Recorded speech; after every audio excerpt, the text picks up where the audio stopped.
San Francisco. Mekauti Kenda Vatamai. Radio Bulan Dua Vata, Mekauti Kenda Vatamai. Mai San Francisco ki Burubura. Sema main gai waseayani.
toka na i tawi sero i arto mai ndola tukani kina vekenda na i lawa na Masunga Ministry. And a radio mbulando vata e kawitiko ni lotu le wende ndai ne kawani singa ni vulo January o kenda wakike manina se amatiko mai ne kawini kua se venga na vanua ni se amatiko mai kina duindui tiko na vanua duindui na singa duindui tali tunga na ngauna ya da waka vinu vinaka tiko ni soli tiko na idhengu ni mbula karao ni damai vese mati tali tiko kina e nandua tali na nonde wasini ngona e ne kawi vinaka ni lotu le wende ndai nonda wata watango kito venga rabi tiko yani e na tomba lewu San Francisco to toka tu nan raki be kito ya sanango de nangani wakile tiko nan raki mbata and so tali na ya sai Amerika wakambutana sai buru tali so ya be kito mandanga Amerika mai na East Coast e wakarita ki tiko mai ni Donaka na lewu ni Uda de Bata na raki mbata e rawaki la tiko tuku ni tingana ku wakamure tiko na tuku ni raki ni ngoa na loma ni rua na mbaki sange mbau mai ndua tali ngoa na raki mbata se na winter me mbau ndua tani wakandua na lewu ni Uda de Bata se na snow e rawaki la mai asana ya tuku ni na kena wawaku e ro ni rotu tiko na rua ki na walu na inji na kena na wawaku ni Uda de Bata se na snow e rawaki la tiko mai na tai ni vuruvuro ya se na tai ke Amerika ya mai na East Coast na sana waka New York. Koia, ia ke tō waka vinuvinaka takatiko na nito mai wakila tiko na nraki katakata, katakata tuna singa, dhila tuna singa, ia wakila tunga na nraki mbata. Wakadhawa tiko e na webono e so ni seama tiko me kina e na kawini ko ni taka ni senga sote ni katakata, se senga sote ni mbata na nraki, e na webono nduindui e so ni seama tiko me kina e na kawi vinaka ni kua, ndo wakasamataka ndo tuko na indona tawa lengue, se mani wakadhawa tu na ituwa kini nraki, na ituwa kini mbula, na kake de sakatunga ni mindset. Vitalia saramandanga ke tautu na udai tumba, io ke dhila tiko na singa i ke eto na wakila tiko ni dhila tiko na singa. Waka nui ni vinaka tiko yani o sureti kem ni, menda na veitoma ni tiko yani na nonde wa siningo na vata, e na kawi vinaka ni lotu le wende ndai ve ke tau Amerika. Singa waka rombu ka tiko ve kem dau mai viti ke na vea sai vurubura tale so, na taini vurubura ya, waka nui ni vinaka tiko ni nandona mua ni madha vinaka ve kenda na moni madhango au kilani na rua tiko mbekana nonda bulangi na kawini kua ia unangai wakandei taka tiko yani au sa waka nui ni na taudhoka tiko na veitala noa ni na ndei tiko na veitala noa ka rawa ni na mai rongo i tala noa tiko kina e na kawi vinaka ni lotu le wende ndai na radio mbulando vata San Francisco me kauti kenda vata tiko mai na muni tokaningo unavuni nda kua via waka mbula tiko yani na sereka taravango vete vitambola yara nimbula vinaka wakalevu na sema tiko mai wanga nandronga ene kawini kua mbula vinaka chone tani wanga sandinde o nitaka ni mbula vinaka tiko wakatelanga kina vitani ala Pauline Wainingolo do mbula vinaka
Doyan Robina kana maraman ita.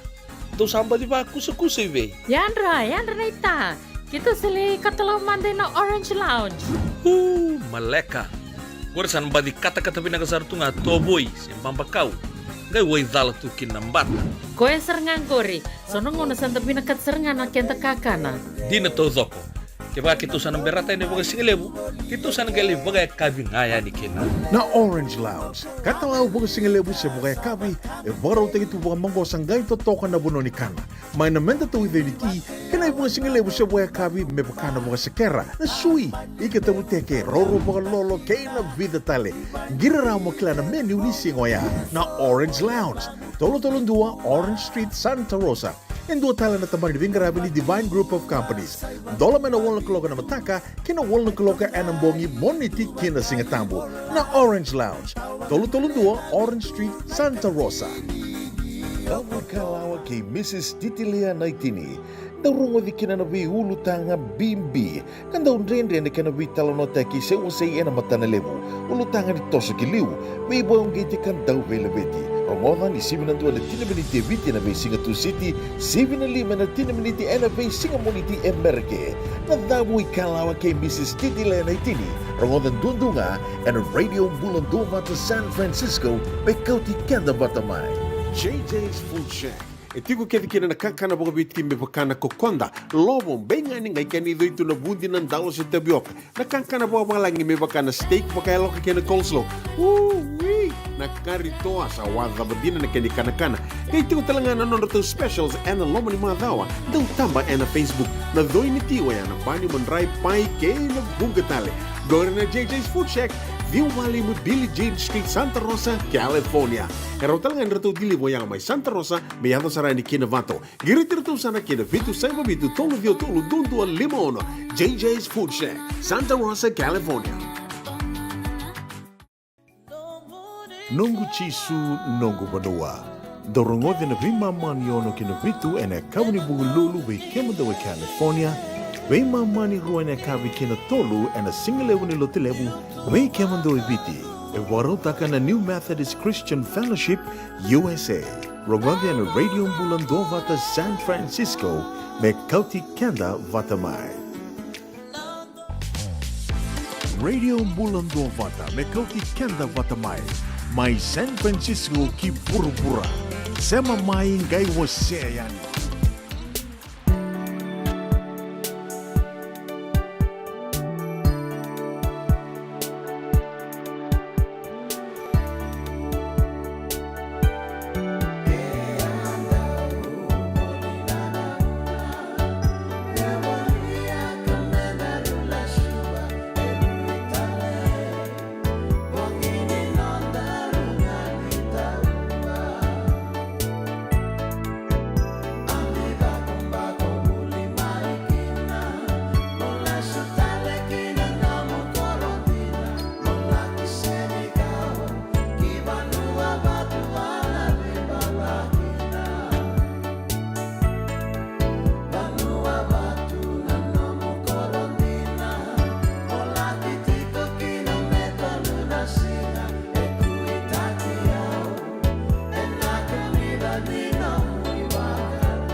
Sandina Saroya, ang bolena no mulenga se no nonra lenga ke de sarana we kamu en radio mbulando bata mai rongo diti ko ana ndo mo ichali mareau en kabi benaka ni loto lewe ndenda ni kavani singa ni bula January bakambula tiko ani we kamnina sange sema bo tiko mai ken ndua tale na nonde wasini ngona ke bakau ni sange sema bo mai sembera tiko ni wasea se ni tali taka mai na page sen nonda bata batango ker tinga ya kerani ni nge wasea tonga ni na nonda to bata batando na share ndo na like follow us vakatan ka kina en YouTube channel ya na radio mbulando bata YouTube lewu talen programa indo bitu ka ni kia na bi programa ke de sara na bi talano ke de sara indo ba kai duritiko en nonda programa ina bi ka bi indo ngele biu tali tunga yani ken nonda to YouTube channel me roni na bi bu kitu rauni ni ken dorongo ada na nomuni ngona ngalala en ka bi ni kwa wa bakarita ka tiko ni ba kan ni tiko ni na bakandita ki mai na nonda bi talano se rona bulangi rua rona mai baketa bitiko bi kanda rona mai talano tiko bi kanda na kawini kua, andua yana sivina vai na tini na miniti, dana rongo da tiko kena dana tala noa, waka madhala mai wakarita ke talitunga na kena mai tau ia tiko dana bisinisi, member leta tiko ngana kena kau tiko ani waka rawa, waka boleka, wikenda ke de sara na mai tu, and longa niungo na venga rabi mai wakaiduri tu beira na caregivers na nonra mai venga rabi tu beira na itambangase ando lebuendre na nonra bela ko yakiendre na puli kakana sonongo na ndando tu na bononi daka ka nda sando dindi bitu mento mantanga ko to main dona kango sabi kan ya saranga dona kango bisikete sonongo na ndando biangun tim bisikete sarmantanga sen kakana dava ndando dindi bitu kina sama tau tu na kenta to kakana ia na veka bao ia o kila nina ge me vaka madala tiko kina na nonda bulangi di sivina vai na tini na miniti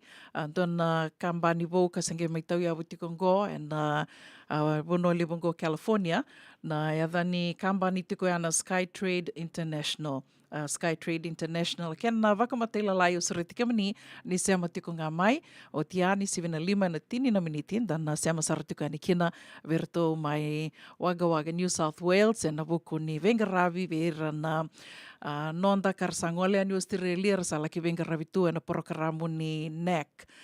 Koya dan ge mi rongo itala no tiko kina ve tala ke la poliasi tumbulutu ni 75 na tini na miniti. Au yana ve tala no soka na mai lewa na tiko na nonda noke na kabi bina kan lutu le wende ndai ni kavani singa ni vula January sema tiko nga mai ke na ve tuku so na rongo ke na itala no so kanda na mai ve si talitunga kina na kabi ni koa ga me ken lutu tu na ve sere bobo sere makawa kar sa mai wakai tabitu kina na wekanda na nonda ngone san dona kana lewu ni talendi na totoka ni talendi ka satungo me viti na langa sere na wakatangi ondo wase tiko verto na kitondo vital no kerto na radio tonga sema tiko na radio mbulando vata kerto na radio tonga ana bukunrito ngona ka rawani mai tau ya bukina na radio bulando vata na panoli bungo San Francisco na nonrito bibuke na radio tonga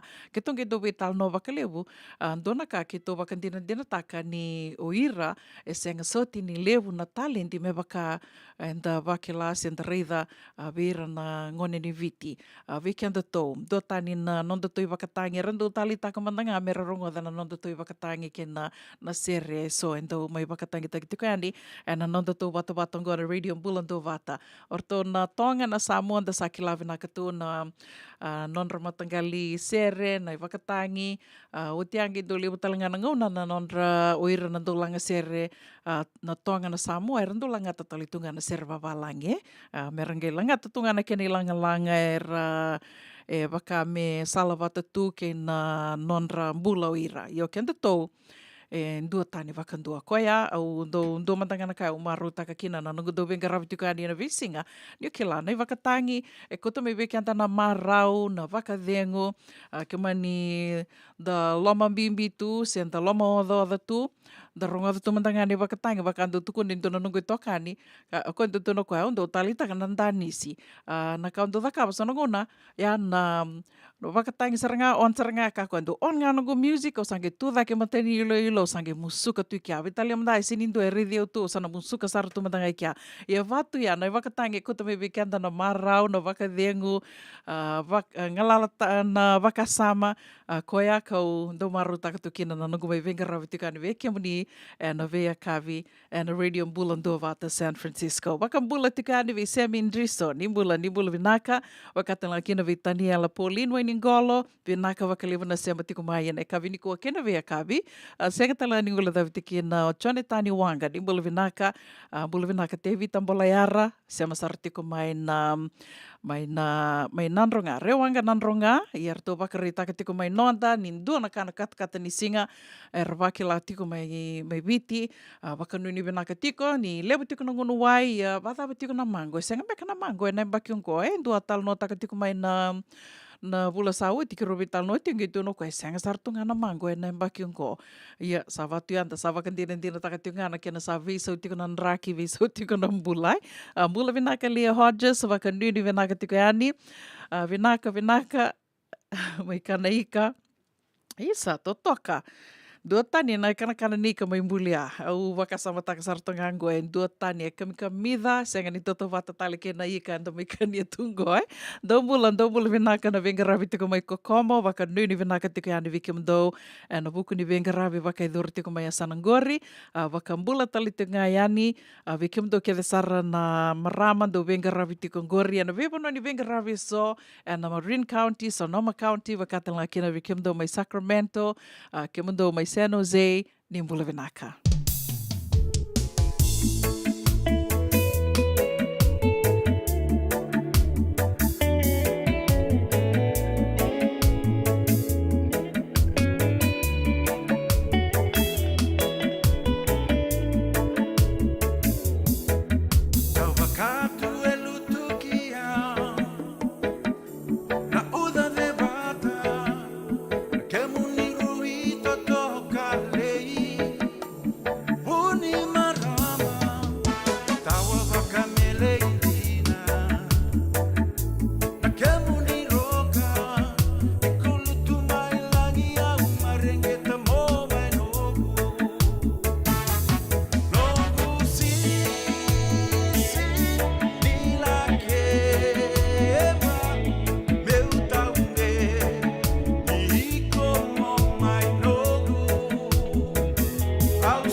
sengan dina ni kara rawa na daka waka kekiwa. Ia endona kainda wipu ke kawaka mamanta taka tuna bengaravi, o ia ke tuna kenda to kakana.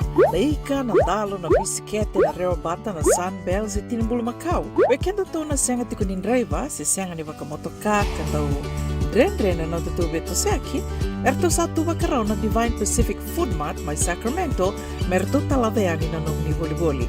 Rawa sara, we tartarngayani na taliboni diwan dua ono toluwa diwa ono saibarua, merto wakarotaka katalada mai na nung ni boli-boli, ena kenangona totolo tua. Divine Pacific Food Mart, Viturua Diwawalu Franklin Boulevard, Sacramento, California. Namba di telefoni Viwan 21 Toluva Diwa ono Saivarua. Erto ngarap talangan kena lewa sumburi ani nanomu yaya. Maina nondo to stoa kena nomu mate kato. Ngau na lewa ni nondo so enda sa senga sarangan nikla na dabu menda baka talau taka buka singi lewa taka siapa kaya kapitang. Neka kuni lo malenga. Sa tipin dono menua erau ni buka dingo ikimunyo. Wayana JJ's Food Shack, Santa Rosa, California. Na wei matanggali kaka na jugina. Mebakana karitua, waraisi, na lobo, palusami, na buwaka, na kaiwa soso, na dalo, na toa, na kokonda, bayangani ka ng gamure. Nakaka na buwa malang, mebakana steak, gay wakay loka, tabioka ka na coleslaw, surua, o tatni. Kailangan ko bata na kaya na pie, ng bani kay na manray. O yan, na JJ's Food Shack, Santa Rosa, California. Erau sarang ano direct message virtual, giring akin na bitu sa iba bitu, tolo duon limono, se, o nga wali sarang ali tumiko may nanomota e na dio maluma Billy Street, o ya e Santa Rosa, California. Erau talang ani ritulik dilibata ka na kemu katalo wasing lebo sa wanga kabi, ya may Santa Rosa, Kinavato. JJ's Food Shack, Santa Rosa, California. Dendram beka nang wala ni kibalilo tero buko ni oso pakadadaka. Sen rakin-rakitan beka na itos-tos nimbula, kuha nilenga sinui gawa-gawa. Nana magi-mai kina programo warotaki, may veratao na New Methodist Christian Fellowship USA, nongu chisu, nongu banua. Rungode na bima manione na kabini buko lulu bay Kemundo e California, bima maninduwa na singilewu ni lotulewu bay Kemundo e Viti, and a radio bulando wata San Francisco, me kauti kanda wata mai. Radio Bulando Vata, Mekoti Kenda Vatamai, Mai San Francisco ki Burubura, Sema Mai Ngai Waseya.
Ongo na rongo may bala ni Songo and a radio bulando vata San Francisco.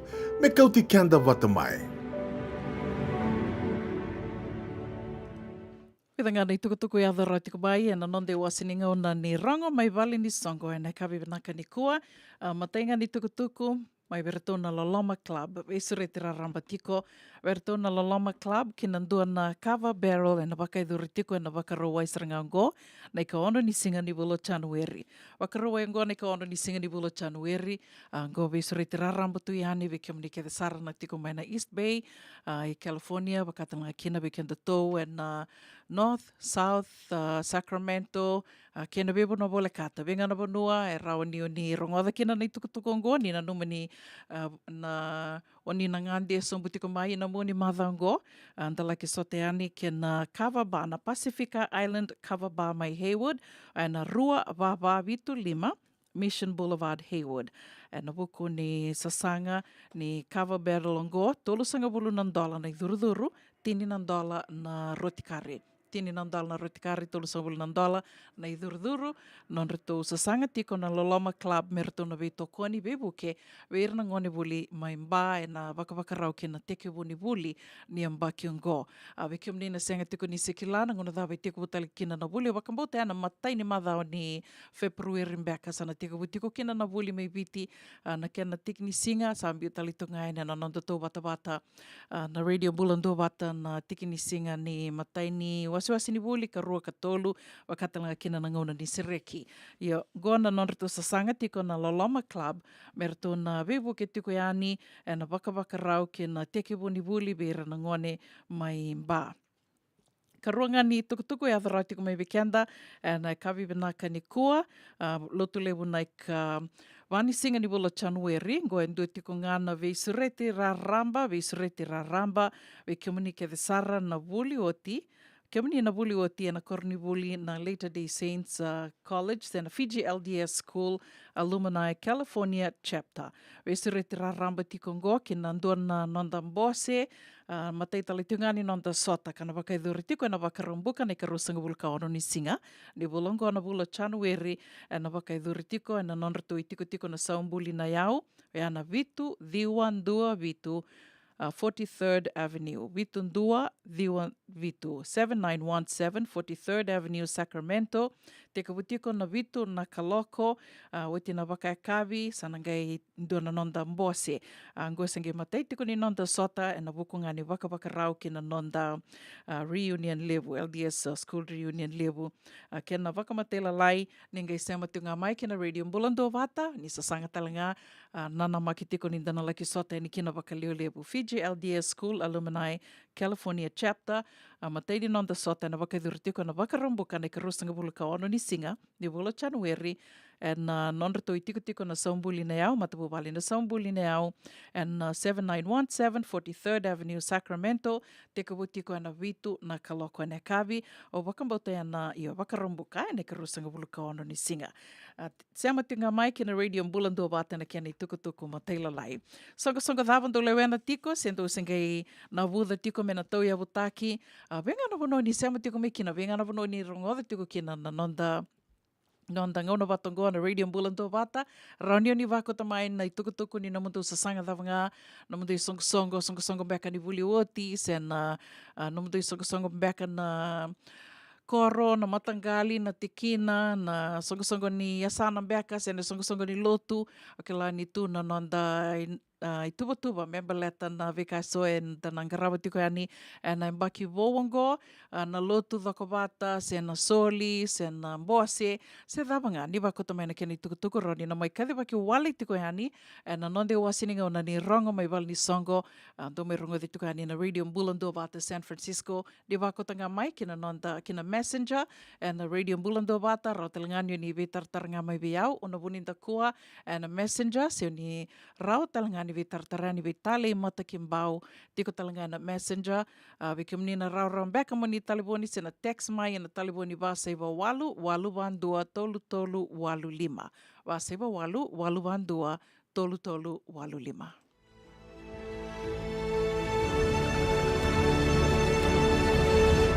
Ongo na rongo may wala ni Songo and a radio Bulando Vata San Francisco. Mekauti kanda vatamai. Tamaniti kuna dawa karongo sere ni samai votongo e vana miniti me vana kaloko hene kavi vina ka ni lutu le wende ndai ne ka vani singa ni vulo Januari na nama kitinga mai na ndona ngona leka ngonda na sema tiko ni kina ke na ndona wekanda na vukunga ni business sama ito ya vrautiko en vanole vongo California en non rito sanga tiko merto na vivuke ve ira na venga rabitu en ve vono ni venga rabisos en caregiving vakatelinga kina na kena rawa ni vaka utalinga na ya raunin rtuna litalade anin na kenta kakana ngona vakabi na Fiji pack na evani non rto na kouta tiko ani na kakana se mani kakana davanga ni vea watataka o ni na vena kata me na kausare ani ve kimni vono ni dakadaka se vale o bambota ni o titalanga rto na tiko talanga na non rto tambana ni vakau ya ki viti na kena matela lai ni sema tiko ngā mai kero na mai sema tiko ani kero na mai betal no tiko ni kina ni sibi toka na va e na tini na miniti na kavini kua and Radio Bulandu Vata San Francisco. Sera kataraba no bakambula tiko ni kina vinau pa sipa nene levu ni bula vinaka se masar tiko mai na o rau ke Rua o noa ke David and Marin County don bula vinaka bakalevu na se tiko mai na kavini kua wakatanga kina vi laitia toka lauvere ni bula vinaka a kesa matalamba vinaka bakalevu na se tiko mai Koronumbu House mai mba unitaka ni don bula vinaka tiko bu vinaka tiko na mbaki vo wakatelanga kina ve sista chutati la veti Bula vinaka Butch, Happy New Year, waka nuni vinaka tukani vi kimundo, seng talanga ningula da vitikina o kimundo ke sara na sema tikongori mai na Wagga New South Wales, mai Australia, bula vinaka Turangayanu, la veti mbali suba. Waka nuni vinaka tukani vi kimundo, waka talanga kina vi Siteri Marama, mai American Samoa, isa, do bula vinaka, wada watu na nraki, mai sanangori o nitaka ni totoka tu na nraki, o nitaka talanga ni teko bu vinaka na mbaki ungobi kimundo. Happy New Year, and Rose. Nitaka ni bula vinaka tiko, tawaki vinaka na yambaki voongo, bakatan la kina ve semi indriso, vinaka bakalevu na sema tiko mai ke kamdo ke sara na sema tiko ngori, mai na Kokomo Private Island Resort, mai kandabu, wakanduni vinaka tiko andi na kimundo basing levu ikan beka sena kokonda, wakambula talitinga yani vitani ala Pauline Wainingola, di bula vinaka. Laitia toka lauver, vinaka bakalevu na sema tiko mai na kavini kua, wakambula talitunga vi Junior Ravula.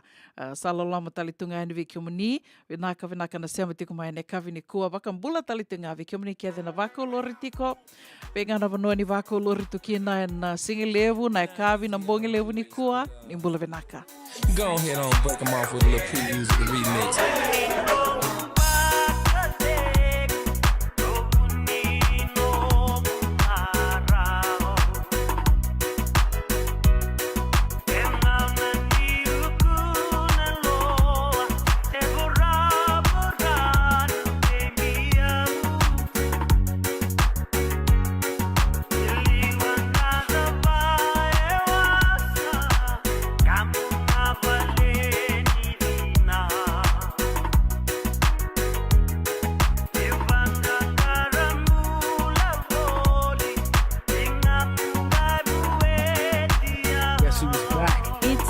Vibes, baby.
vibes, baby.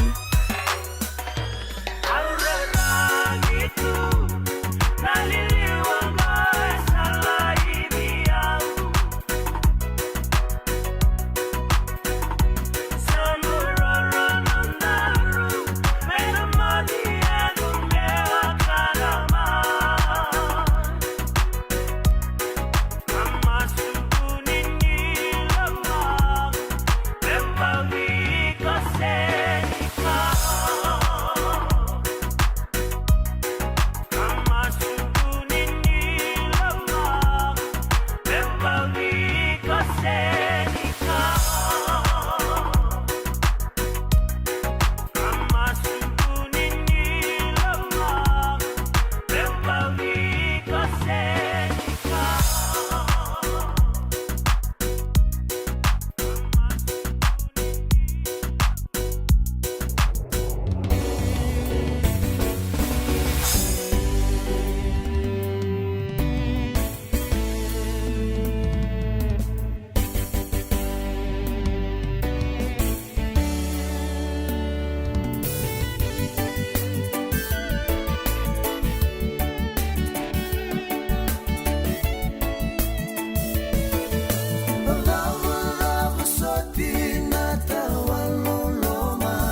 Damu kalawa kay Mrs. Titilia Naitini.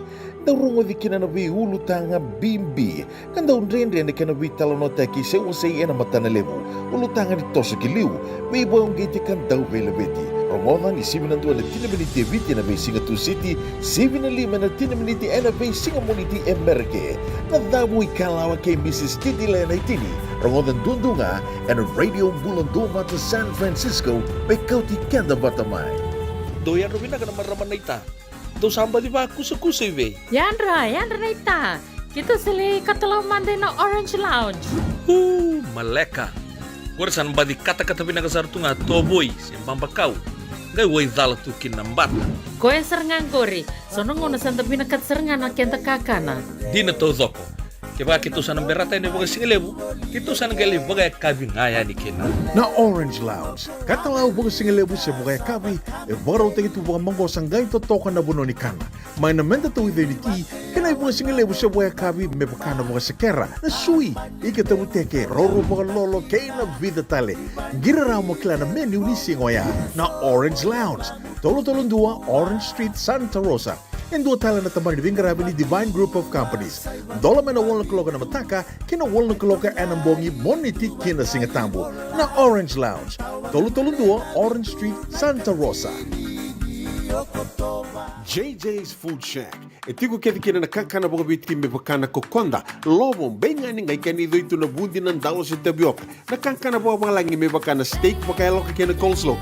Woo-wee! Nakarito sa wadha badina na kanikanakana. Kaya itigo talaga na nono specials and lomo ni mga dawa. Daw tamba na Facebook. Na doy ni tiwa yan. Pani manray pay kay na bungatali.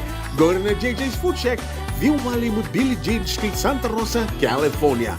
Kaya talaga nito dili mo yung may Santa Rosa, may yato sa ni Kinavato. Giritirito sana Kinavito, Saiba Vito, Tolo Dio Tolo, Dundo, Limon. JJ's Food Shack, Santa Rosa, California. Dendram ka nang wala ni Kivalilo, tinapuko ni oso-oso pakadada ka? Sendrakin-rakitan ba ka na itos-tos nimbula? Kuha nilenga sinuing gawa-gawa. Nanamag-may kinaprokramu warotaki. May verataw na New Methodist Christian Fellowship USA. Nongu Chisu, Nongu Banua. Rungod na bima manyon na kabili buko lulu bay Kemundo e California. Bima manindu na singilewu ni lotulewu bay Kemundo e Viti. And a radio bulando vata San Francisco. May kauti kanda vata mai.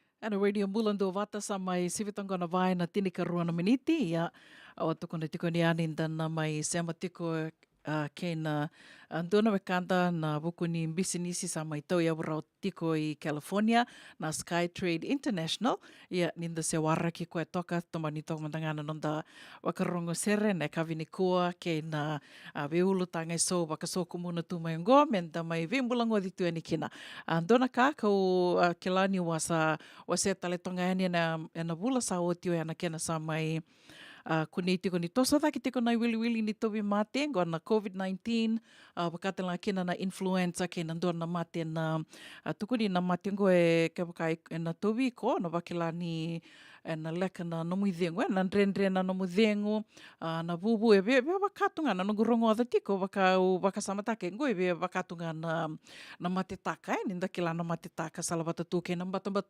bakambibi na bonongo be kito e sanango e sandona kana liliwa kito bakela tiko ia sabato ngone ana kene bakarau ngone tiko nraki bata tiko ngo na mate tolungo na COVID-19 na influenza kabakatan ngakina na mate ngo na RSV na ethana tiko na RSV ka tukuni tiko mai na esana na East Coast na East Coast ya na esana mai New York esana mai bao ya esa waluna state ersa na bibal nimbula kede na bibal nimbula se na go na public hospitals senga ni private hospital na public hospital na valimbula lelevu so ersa wangangado takatalitiko na kena baka muri na lawa ni baka na daratiko na umbini mata merandaratiko na umbini mata se na masking ko ya sa wangangado takatalitiko na waluna state mai na East Coast na bebal bula kede sara. Ya, bakarita ka tiko yana kena sato sa daki tiko na wili ni tobi mati ngona COVID-19 na RSV bakatel nga kina na influenza. Ko ya rebe bakan reti tiko kina na bakalisi mai na tambana ni bula mentala ko ya nindala ki dula ke bakai sembera tiko niko dula na dula ni tatarovi bakan bimbi tiko na influenza sena flu ko ya ndando dula tiko kina na flu shot ke bakai sembera niko dula ngono bina kongo mo na lako yani laki dula rau tu langana sona elebu na Walgreens asang na CVS na CVS na Walmart na Costco na bibo no baera ni kule dula kina se ola ngani nandona palimbula bole ka kina tuko na ngani ko binakata mo dula na dula ni na flu shots and COVID-19 baleta ni saba karara ta kitu nangonongo baka bimbi kento tu mandangai California kona itu kutuku rongo binako ya use tukani na matai ni singa ni nanda mai bese matitiko ni ambaki ngoron dolu rusang vulkabao ya nakena samai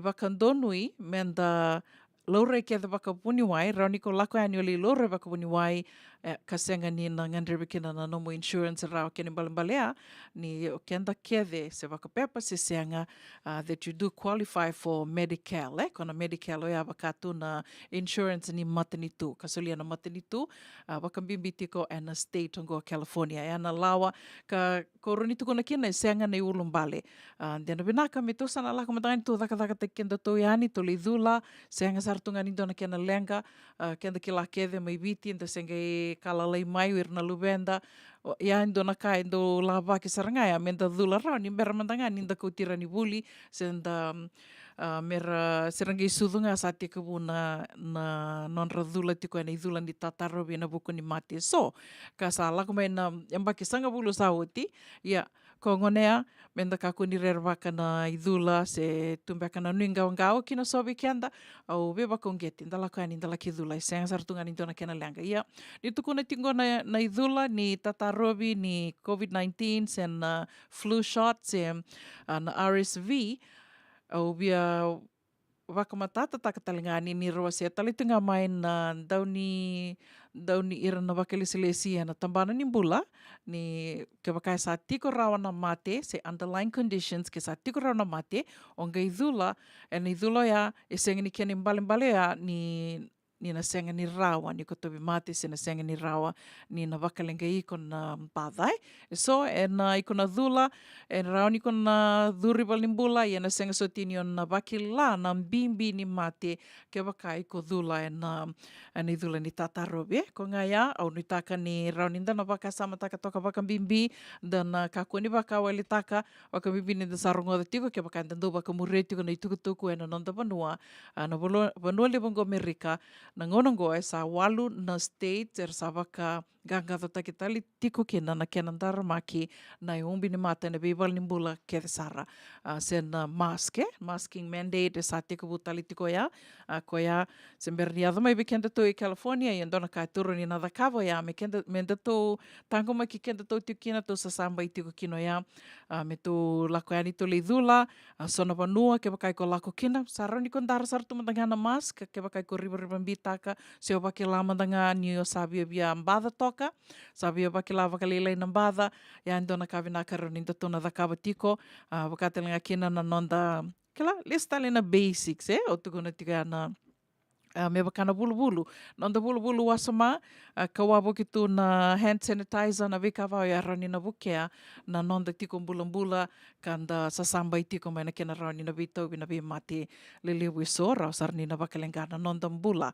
Sibitongko na ba na tinika dio na minitiva kanuni binaka tiko yani saving na bano ni sema tiko mikina na kavini kuwa ni taka ni oni mbula-mbula binaka tiko ni taka talanga ni tiko bu binaka na mbaki wongo ronondo luro sang vulkava and senge ya dapat yung minggo na matay ni madawa ka sa okilani wakanga kila Dorong ono bala usawa tianda maruta kena na sing ni suta kena wakatawasi ena kena samba di tosta li tunggona bula ena vi singa waka nuni vinaka iyo ko ngaya ke waka mi tosti kona bula nda kila ninda sa toso tiko i liu so na kai sanda waka vinaka taka tiko ya sa koe tiko sandu tiko na toso bula vinaka laitia toka lau ver vinaka waka lewa na sema tiko mai na kavini kua wakata nga kena vi Anna Rose Hoyt Happy New Year waka nuni vinaka tiko yani mbui chuta atia la veti waka nuni vinaka talitunga ni Vikim do Butch ke nau pasi panene levu dombula vinaka waka nuni vinaka talitunga ni Vironan Rua ve David ke Noah and Marin County sanga talani ngula davtiki na kimundraw na Marama Rua and Bay Cruises Sena City Cruises bula vinaka di lady di ke nei la chileta na Wangaliva.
Mai una tu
Francisco.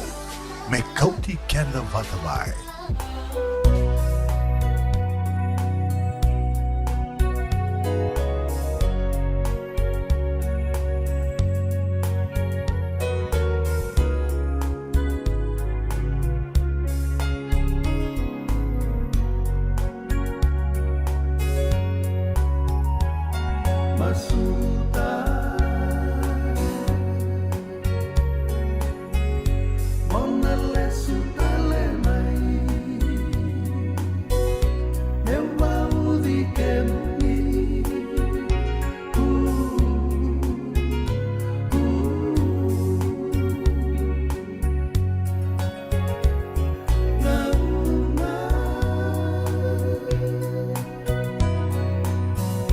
When I am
Senga ningai mai tiki bunga vi rauna turang ambale ruongo na bewe kanike na bele ledinin ra wa turang yeme bakata ki James Doughty rau sama ni maingele rua talengakin Nama kamay na toso ningaw na kay City Veni Raturla. Siba na tinikaruan na 10 miniti e biti na basing lutulebu. Siba na ba na 10 miniti may yamarika na basing apukilulu. Toso ningaw na vito koniki na Divine Group of Companies, Rongoda, and a Radio Bulandova to San Francisco, may Kauti Kanda Vatamay. Doyan Robina ka naman raman na ita. Do samba di ba kusa-kusa iwe? Yandra na ita. Kita sili katalaw mande na Orange Lounge. Maleka. Warasan ba di kata-kata pinakasarto nga toboy, siyang pambakaw. Ngay way dala tukin ng bata. Koe serangan kori. Sono ngono santa pinakat serangan na kenta kakana. Di na to zoko. Kaya kita sana berata ini bagai singlebu, kita sana gali bagai kabi ngaya ni kena. Na Orange Lounge, katalaw baga singalebu siya baga kabi, e baraw tayo ito baga manggo sanggay totokan na buno ni kana.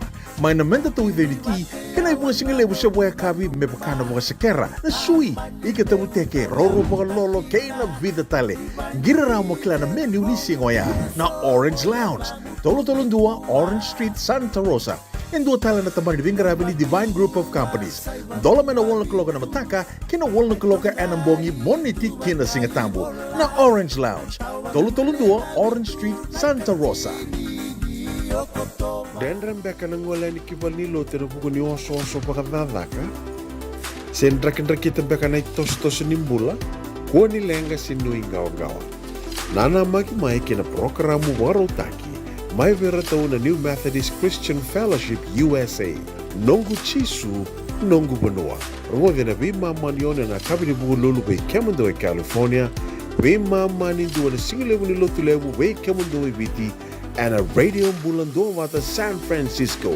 Me kauti kanta wata mai.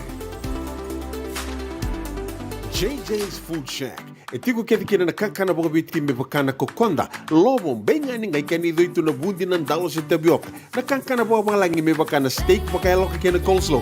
Wee! Na karitoa sa wadha badina na kani kana. Kaya tigo talanga na nono specials and na lomo ni madawa. Daw tamba and na Facebook. Na doi ni tiwa ya na bani manray pai kaya na bunga tale. Gore na JJ's Food Shack. View Valley mo Billie Jean Street, Santa Rosa, California. Kaya talagang rito dilibo yang may Santa Rosa, may ato sa rani kinavato. Girit-rito sana kina Vitu Saiba Vitu Tolo Vio Tolo Dundu Limono. JJ's Food Shack, Santa Rosa, California. Irto senga tiko ni adho mai na bulangi kanda nanama ki tiko verto na Skytrade International.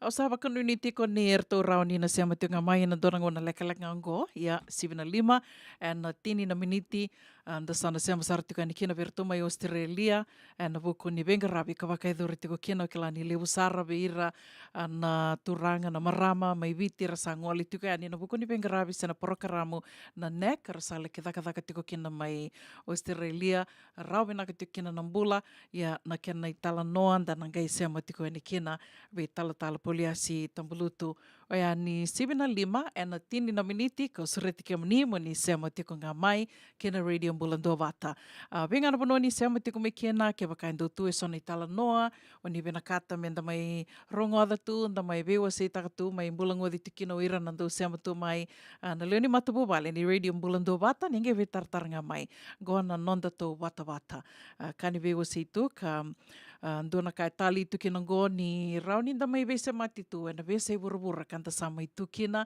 vonga ve kanta sana nda mai tu bango Amerika mai Australia New Zealandi Engilandi Canada na vese burubura tali so nda sa laki baka tigo kina so nda ngolenga baka ngande so nda sa ngole saranga mai baka mata bubale kanta samai tiko kina e meta samai baka tiko tunde tiko kina ndon langana kai Amerika da kalunga ta kina baka lebu mai viti ni lebu sarawata tiko mai na green card e nangonongo sarara na non baka lefu mu na green card ka lebu na mata bubale rasangole sartinga mai baka mata bubale and kena rao tiko na green card ia au waka samataka na nungu senge iadho mai Amerika ia ndona ka na kila na waka na nanu e ndona ka na waka na nanu e nda wakilai na ngono ia ia kila beke mnina senge ngoli bo tiko mai o nina rere wakila tali tiko mbeka ia o waka mbota nina senga soti ni waka na nanu nda wakila na se manda mai baleta na ngono ia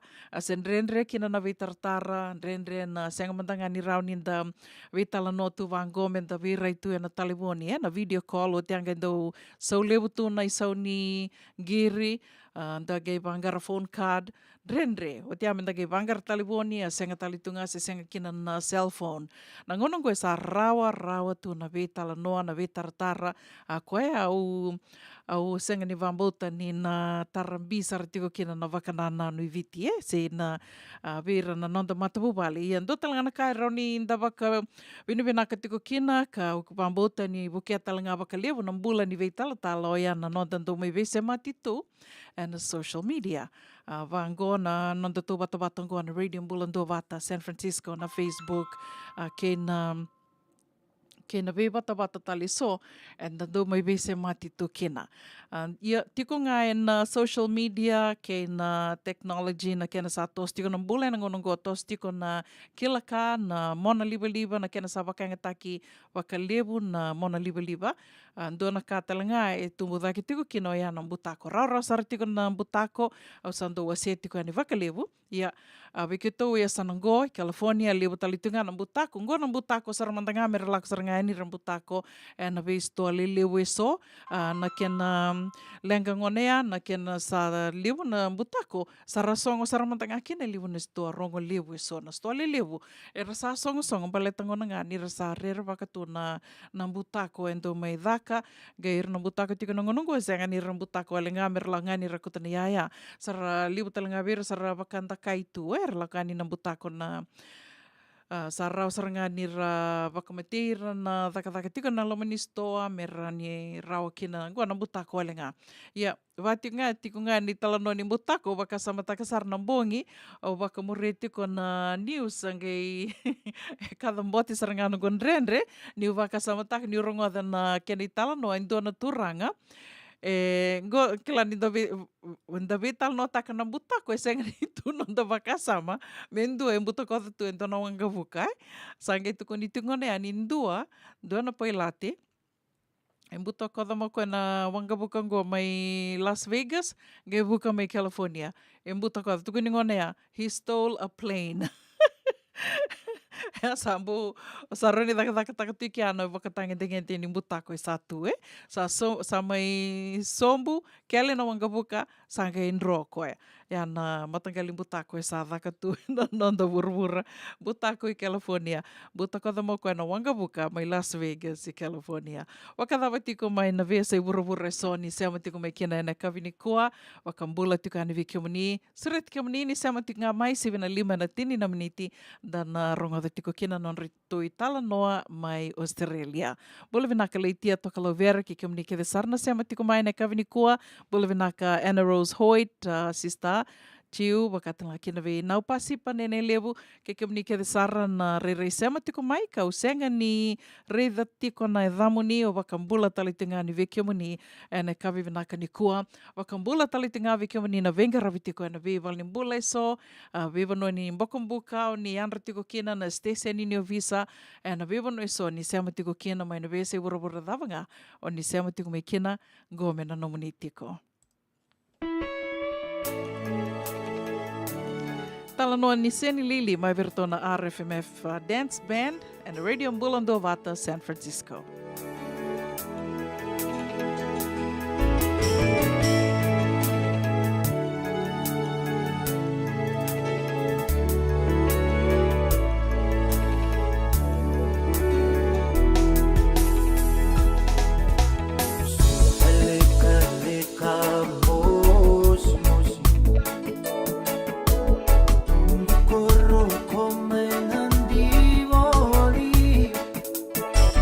Taruh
Doyan Robina kana maraman na ita.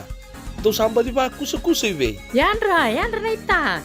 Kita sili katalaw mande na Orange Lounge. Maleka. Gorsan ba di kata-kata pinakasar tunga toboy simpang bakau. Gai wai dala tukin nambat. Koe serengan kori. Sono ngono santa binakat serengan na kenta kakana. Dina to zoko. Keba kitusan ang berata ini baga singelebu. Kitusan gali baga kabi ngaya ni kena. Na Orange Lounge, katalaw baga singelebu siya baga kabi, baraw tayo ito baga manggosang gay totokan na buno ni kana. May namenda to with unity, kanay baga singelebu siya baga kabi, may baka na baga sekera, na sui, ikatabuteke, roro baga lolo, kay na vida tale. Giraraw mo kila na menu ni singoya, na Orange Lounge, tolo-tolong dua, Orange Street, Santa Rosa. And dua tala na tamang ni Vingarabi ni Divine Group of Companies. Dola man na walang kaloka na mataka, kina walang kaloka anambongi moniti kina singatambo na Orange Lounge. Tolo-tolong dua, Orange Street, Santa Rosa. Dawi kalawa kay Mrs. Titilia Naitini. Darungo di kinanabi ulutanga bimbi. Kanda unrende na kinabi talonota ki se usay ena matanalebu. Ulutanga di tosa kiliw. May ibang giti kan daw velabeti. Romodan ni 7 na tinaminiti biti na may Singatu City, 7 na tinaminiti na may Singamuniti Emerke. Nadamoy kalawa kay Mrs. Titi Lenaitini, Romodan Dundunga, and Radio Bulondova to San Francisco, may kauti kanda batamay. JJ's Food Shack. Itigo kina nakakana mga bitkin may bakana kokonda. Lobong, benga ni ngay kanido ito na bundi ng dalo sa tabiyok. Nakakana po mga langi may bakana steak, makayalo ka kina coleslaw. Woo-wee! Nakarito sa wadha badina na kanikanakana. Kaya itigo talaga na nono to specials and lomo ni mga dawa. Daw tamba na Facebook. Na doy ni tiwa yan. Bani mandray pay kay na bugatale. Gawin na JJ's Food Shack. View Valley mo Billie Jean Street, Santa Rosa, California. Pero talagang rito dili mo yang may Santa Rosa, may yato sa rani kinavato. Giritirito sana kinavito sa mabitu tolo dio tolo dundo limono. JJ's Food Shack, Santa Rosa, California. Dendram beka nang wala ni kibalilo tero buko ni oso-oso pakadada ka. Sendrak-ndrak kita beka na itos-tos nimbula, kuha nilenga sinuingaw-gawa. Nana magi-may kina programo warotaki. May verataw na New Methodist Christian Fellowship USA, Nongu Chisu, Nongu Banua. Rungo na bima manyon na kabini buko lulu bay Kemundo ay California, bima manindu na singilebu ni lotulebu bay Kemundo ay biti, and a radio bulando wata San Francisco, may kauti kanda vatamay. Ongo na Radio Bulando Wata San Francisco, may kauti kanda vatamay.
Ada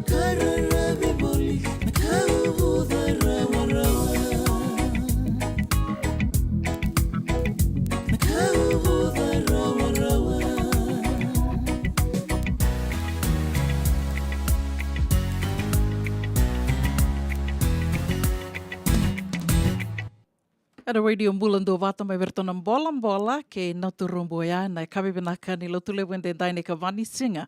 Ne bolo January wakadava tiko na kena teko bu na mbakyongo teko bu binaka tiko mbeka se senga ya ausa wakanui ni tiko ya ni na teko bu binaka ni a teko bu binaka ni na tosa binaka sanda waka na mata tali tiko ni ngo na kena leke dava na mataini madhawa ni mbakyongo ronondolu ruasanga bulu kawai se dava ngai nomini tuba tiko anu taka ni na tiki ni nomini tuba na nondandau mai be se mati tiko and be kabi ni moni tiki na Bakarombuka and radio Bulando Vata San Francisco. So mbeka resembera tiko ni kila ni tiko endo na nondato vata vatango ni ndoto dua tiko na matubu vale ker tunga keronyo ninge wasia toka yani na nondato vata do toka na share do na like ngai murike to tiko mai dabe muri tiko yani dabe tui me baka endo do tiko ni tiko watisoni tui baka society baka nuni vinaka talitunga yani ian do talangana ka au ngandreva me ona vewa kongeti kena, vewa kasalata ki talitunga kena wakambimbi, ve kenda tau na samai tikongo Amerika. Toki lani lewu era samai, ni sana we kanda samai kadhi because tiko na non-rambula, so era saya dhoba tikong bek ngani na embaki, karau ninda kaya ni kilasa na sakena ngonai, ya so sembera ni rauninda kai ni sembera ni kena ngona kasame kadhivi ko sotuna non rambula au kelani o kenda kedhe ndambula boli tuena boroborongo e tu talangana non de tuba na beka enda sasanga takatu e senga ni tuena non da bakasama Rauni kaya ni bunga bikenda e senga beka ni tuna non da bakasama ni nandona singa enda sana kadhivi ndona singa sana dhava na toso sena i lako ndo tu lako tiko kinangoa ni tiko na kena i dhava so ndo vital no ke ira ka ndo reda tuna non rambula ndo batia na nungu ndo lama taru taka senga ni madali rungo i tiko na non bakasama ni tiko na i dhava ni mbulongo se senga ya obia be baka ungeti tiko yani se mani baka dava na ituba kini baka sama baka dava tiko baka na nonda ituba me na tiki tali tunga ni nomani ituba na ken woli wakarautu endua na nomani life insurance policy lebutu na kena be matangali na life insurance policy ya na kena ka okelani bunga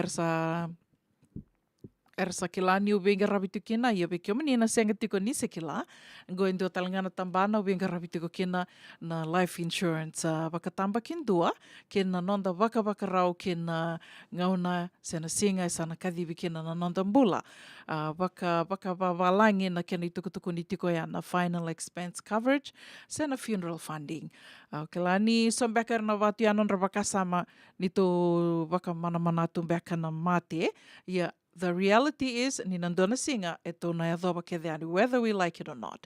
Ke waka ndona ka, e roni tōna wakande takatiko, e na nonda tui tostoso e na vi singa, o ya ni nandona singa na lake dhawa ke nai, ko ngonea, ondo we wakongeti ke na wakalebu, ke waka e sembera ni ndua, na nominee life insurance policy, me ndua. Se o ni lama rua tiko mbeka, ni senga ni se wakande takatiko, e na vinaka, kau nui taka, ni o ni nandau se amatiko mai na radio Bulando Vata, sa rawa ni o na buke kiumini tiko ni kina, e na nomini ve wakandi taki tiko, kina buni alumini mendua na nomini life insurance policy, wakambimbi ke wakaino mai tiko, e na bono bungo be kenda tau, tau sa alaka mai tau mai tau ndua sartunga, se tau mai tunga abat kir na weka, ka rauninda kai ni ke wakaino maniava indona lenga, o dhe tale tōna numatiko, me na mai onga, e na kena garavi na nanda tōanga. Ondo kai ni o kenda nda lako ke mai, nda soma ke ngā mai nonde vondo, da sasanga teki kenda ke mai, ko ngonea it's not fair, me nda mai tiko, da gai senga ni wakarau takatu e ndona ka, me mbale te kenda, ke wakaisa na mani yado na singan ta sana kadhibi koso kinai semberan bekan itu lista libiti itu samai kadhibi koso na nonda tombula na benaka mendua tiko na life insurance policy ya na company ko benga rabiti kinango indua na company ko kelani ranukai ni samba uasi bindua na nonda to benga rabi dona kene vakarita kingo na buna ko tukuna tukani kinango ambaleta ni mai lenga dona turanga na mother sauti lako mena keni tukutuku ni sa mai lenga ia gele lenga tiko mai viti mai asa tiko boli merika o tianga lako na vida na bula sauti sa ngole ni kini viti na tuba tiko se na naki beka me lako nga bakali lai me no timbenga vida na bula me listale mai merika io nge mani senga ni vakakina sa ya koso na nona beka divi na tamanda bakaloma langi mai lenga tiko mai viti na mother sauti sa tiko rawa indona nona insurance policy o tia onge mani nangono sarungo da kina arto senga ni bitar tarmai na matapu bale e usarungo da nga ko kilani andua tiko na nona policy o maningir sara e virto na vali ni to vali bola me taronga se saba kada tiko mbeka na nona policy ni samai lenga arto nge tuku ni me biao isa samai dengo to na nona sosomi samai lapse na keni tuku ni ya bikom ni na senga tiko ni sekila na term na insurance term ni samai lapse ya kene balbale ya samai dengo na nona musu samai dengo koso tu na nona musu ka samai lapse kina se samai uti na nona policy na nona coverage ya Abakami wasa singe matiko mai ni asa lapse na nona susomi nona coverage baleta ni sa vida toka na bula na nona ngole ani. Ya otinga vida na ya warto sabi tar tale mai na nito bali bola arto sange baka arto email mai tuko ni mai meungiri ani ni sarto nge redbenaka na nona policy ndina ni asa lapse ia tiko na nona cash value ka soma tiko kina na premium. Apakanga taki tiko na cash value ya li somi tiko kina na nona premium se na nona sosomi ana bebula. Wotia gai ertot ko na mai meu betar tarayani baleta ni se tiko ngana nona policy. Au gai ngiri ana mataka ni kua sangke baka madala tiki me biau. Oi mandanga baka tiki au ukuran bui takatali. Baleta ni ongo sengi matai ni kisi me vango. Me sa lapse o tia sangai mai vida na bula tu na kena senga tu ni somi ia ngai bakanga takitiko na nona cash value me soma na nona policy artongi tuko na mai ngo na lewe ni labo e boti ko biko ngo ka ngai baka samatanga ngo daka manda ngo betale na kambani e rauni kona le kunia kina na matangali coverage vango au roni kai senga talindo na kambani ya baleta ni o sambau daka toka mai na vida tali na kambani so ka o sakila toka kina na vida na kame baleta na life insurance policy wakambimbi tiko ngoi Amerika o te asange tuku ni orto tuku na mai via orto na lewa ni labo itiko membaleta na nona policy ka rao ni taura na nona leo ni vale e lewa dhake mai na nona coverage ka abaka leo fomu kino kwa se avolia e nangona avolia kina na nona coverage gai do tali na kai tali kina via na nungu vital no kirto e na mataka ni kua ni na ngona e dhakava kina koe na nona policy ngona ki roma e dhakava kina nona policy e sa bimbi toka na mate sa tobi mate tiko mai sa bimbi na mate kini mbale a sa dua tani tali na wakatangin ni coverage e soli waka wakatoka i tiko na modified coverage ngo tiko ngai so na mate ka sa rauni na tuko ni kina ni iko sa modified coverage kini mbale a iksa kisimbimbi toka se high risk na kena tuko ni babalangi na insurance high risk kini mbale a kebaka yado na lenga na mataini ambaki e na somi kede e na soli lesunga na ilabo kede roa soma mai kena policy kena tini na pasende ke baka yado na lenga na mataini ambaki ke baka yado na lenga na karua ni ambaki e na somi kede somi lesu tale virau na ilabo kede a soma mai kena policy kena rua sanga bulu na pasende obia wakamatata takamandangoi Wakasamata niko li wakadhuri lawa nambange. Wakadhuri lawa nambange, ena senga wakandua niko na rao ni na tora, tini na pasende, si rosanga bulu na pasende, na nomo interest. Ona kalonga take wakai ndua na pasende, ena soli mai na nomo interest, ya ke wakai ko wakadhuri lawa tu. Yeah. Baleta na buno wase tuka ni kinango ni lewe rando kaya. Oi senga vinakatak nga me uli wakadhuri lawa nga ngor ke wakai senga ni rao ngor vinakatak vea mo limbi bitanga na nungu ilawo nambange. O wakadhala ikimunia na tikino ya baleta ngona ya. Ke waka Kongo sana soli lios taleni biko ni lawo ke thiko solia mai ke na tini na pasende ya ke wakai adha na lenga na matei ambaki ke wakai adha na lenga na karua ambaki tora ke the tal ni lawo that you paid into the policy ke na rua sangapulu na pasende. Yeah.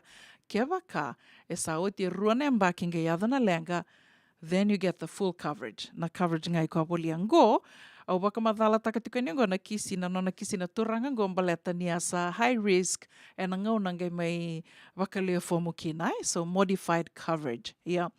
Dua tale na ka menda na nanuma tiko e na coverage ngo na ngona kethi ko social mitiko ni kina na vebula kethi ko social mitiko ni kina e le wasi rua tiko na nomu ilavo.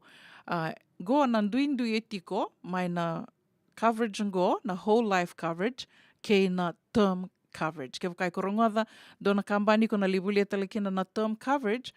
So leilai na ilawi ko na soma gai tuku ni mai, iko na roni tori ko 500,000 sin donan rau $9 sin donan rau 500,000 or even 300,000 iko na tora na ngone avakina na lenga yo lele sara ni labo iko soma dona ka u via wakamatata kai ke ya na term ke ni mbali ena li dhava koso na ngona iko rau ni na turkina ni labo ya wakai dhava watia dua ya kini karua niko sosomi tiko na bibu lai senga ni dona ni labo ena li lista li me biko se me limbiu tiko na nomu labo maruroi ya na ndu e tiko mai na term ke na whole life coverage kau venga rabi tiko kina ngoa na final expense coverage se na funeral funding.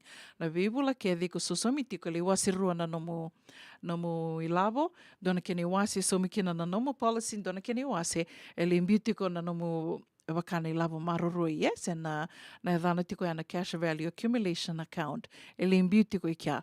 Na wuno wasi e tiki nango mbaleta na koutuko na tiko ni na turangango, aunge ke tobe tal no ni kua ngai tuku ni ngona mai gona lebu ni labo e votiko ka rauni tora na nona leo ni vale na nona beneficiary which is more than what he bought na nona coverage mbaleta ngona ni asa soso mitu ya koe ngai sale beauty ko na nona cash value lako tiko na nona labo maruroi ka wakaanga taki tiko me kina somi tiko me kina na vida na bula sa mai dhava kina na nona sosomi kena vo sange soli ke vango boa which is more than what he bought na coverage ya bulia senga talindo na kambani e rauni ko na kunia kina na matangali coverage vango wakaleka sara sa mai 5 na mbaki na nungu benga rabiboli mai na kambani ngona Lincoln Heritage, the final expense coverage funeral funding. 5 na mbaki ngo sa rote tiko ni 5 na rau wakadhadha na itaukei era sama i wakalia fomu i so sange mai rawai na non rongo tiko na term e lebu ni labu ko na torango ne aviki na lenga lele ni labu ko soma tiko na bibula yo osaka nga yo sabaka nuni binaka tiko ni rau ni na torandina na labu lebu ya wasa tiko ngango na funeral funding final expense coverage ko benga rabi tiko kina guaranteed sang talin dona banua na rau ni na guarantee tako ya sina vakandi tako ya na loma ni 5 na mbaki na nungu benga rabi boli mayongo sa mai go mesaka tolu sanga vulu ni toke sa mai lenga na loma ni 5 na mbaki o benga rabi boli mikinango era tora ke na non-reclaim en duanga asenga ni torno na claim yung balete ani avida latinga na vika ya tukuni mai ka sa tubi matembimbi talitunga but out of that tolu sanga bulia e roto leo ro sanga bulka dio e somi ke na non-reto claim ya na kau bia baka matata ke ani ke baka ni veki la bendua na nomuni policy e rawa sara tiko na pepa se senga tiko na mate se senga tobi mate se senga oso se unga lala se lebo bikento oso sto baka kan renre na nonda tu sota me daka indona policy senga na lenga kela na dava ve tartaranga mai ro ni dorda kava na nomuni policy ana talibo ni duanga na kenangona totolo na kena katukatonia seanga ni nangan ribitala me lako ni o nasi me li turno mundra me rao ni nangai vakandita kikina na normal coverage seanga ike seanga na medical underwriting na edano ya ni vitar mai na talibuni vasa iba walu bandua tolu 85 Vaseva walu bandua tolu 85 ninguém text mai kerkere ke bakau ni via vitar mai text ramai meroni ukilani au kiumini baleta ni leuna talibuni nangirin do lako mai usake latunga ni rabuli tek tu mai ko ya ona senga ni torakina ke bakau ni text ramai me unge ngiriani ndorunge vitala no kina rawa sara se mani state davo ni tiko kina Amerika raunga ni do na nomani coverage ke bakatal nga oni san tiko ni tubo mani lista leviti sana lenga ke bakasan baki tolu ati ninge lista leviti toranga no cash value kota essa mundo tu ni lavo tiko rawa indona no milavo maruro ironi kuritu ni veka oni sa vaka kina monina kota listale anangono ni lakine viti ya ke vakai senga ke vakai ndue tiko ke tomana roni na tomana tiko na nomani so mingeli adana lenga viti me vaka ko wase tiko ningo ele lenga mi viti esena lako ngabua na nona coverage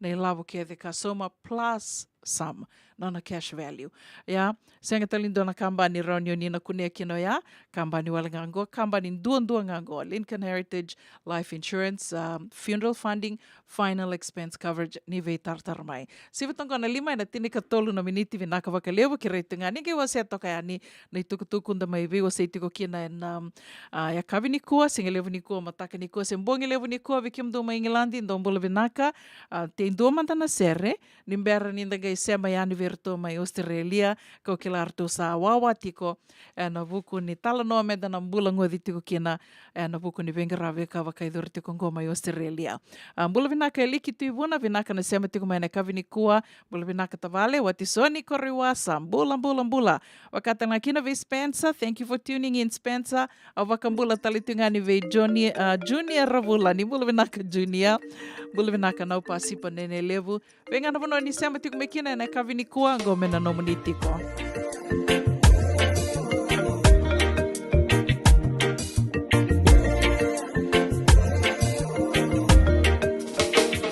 Oyandra de kalatu nonguna numa nondarunga una Semirosi sambil kibawalangi osangolekina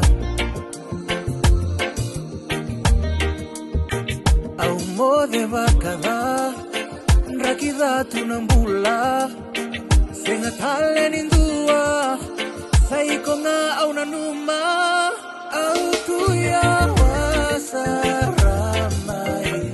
mai bola tangane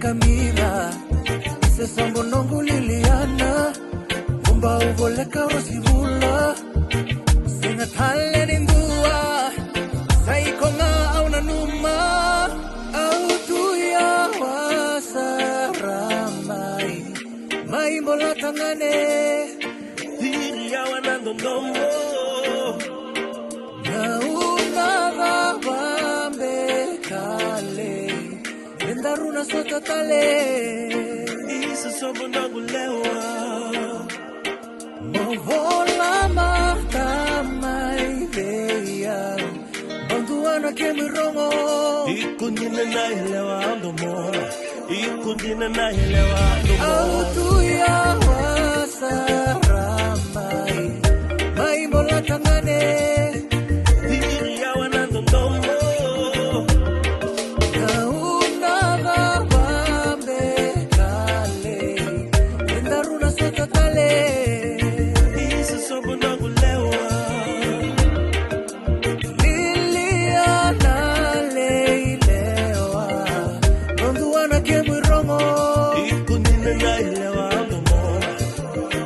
Viria wanando nomo seni watalili nongu ndalomani Viria wanongu wakana nanu wakadiri loloma nondarunga una Viria wanando nomo seni watalili nongu ndalomani Viria wanongu wakana nanu wakadiri loloma nondarunga una Viria wanando nomo seni watalili nongu ndalomani Viria wanongu wakana nanu wakadiri loloma nondarunga una Ikondina na yalewa aundomona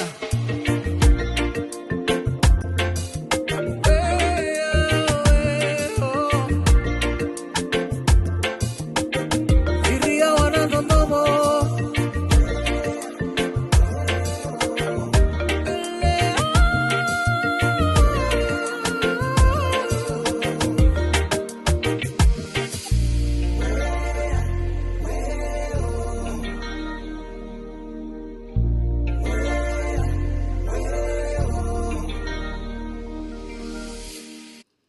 Na radio Mulando Vata mai verto na ilau na Inside Out. Au tukone tuko ando kana talendi sa tungo vera mai viti.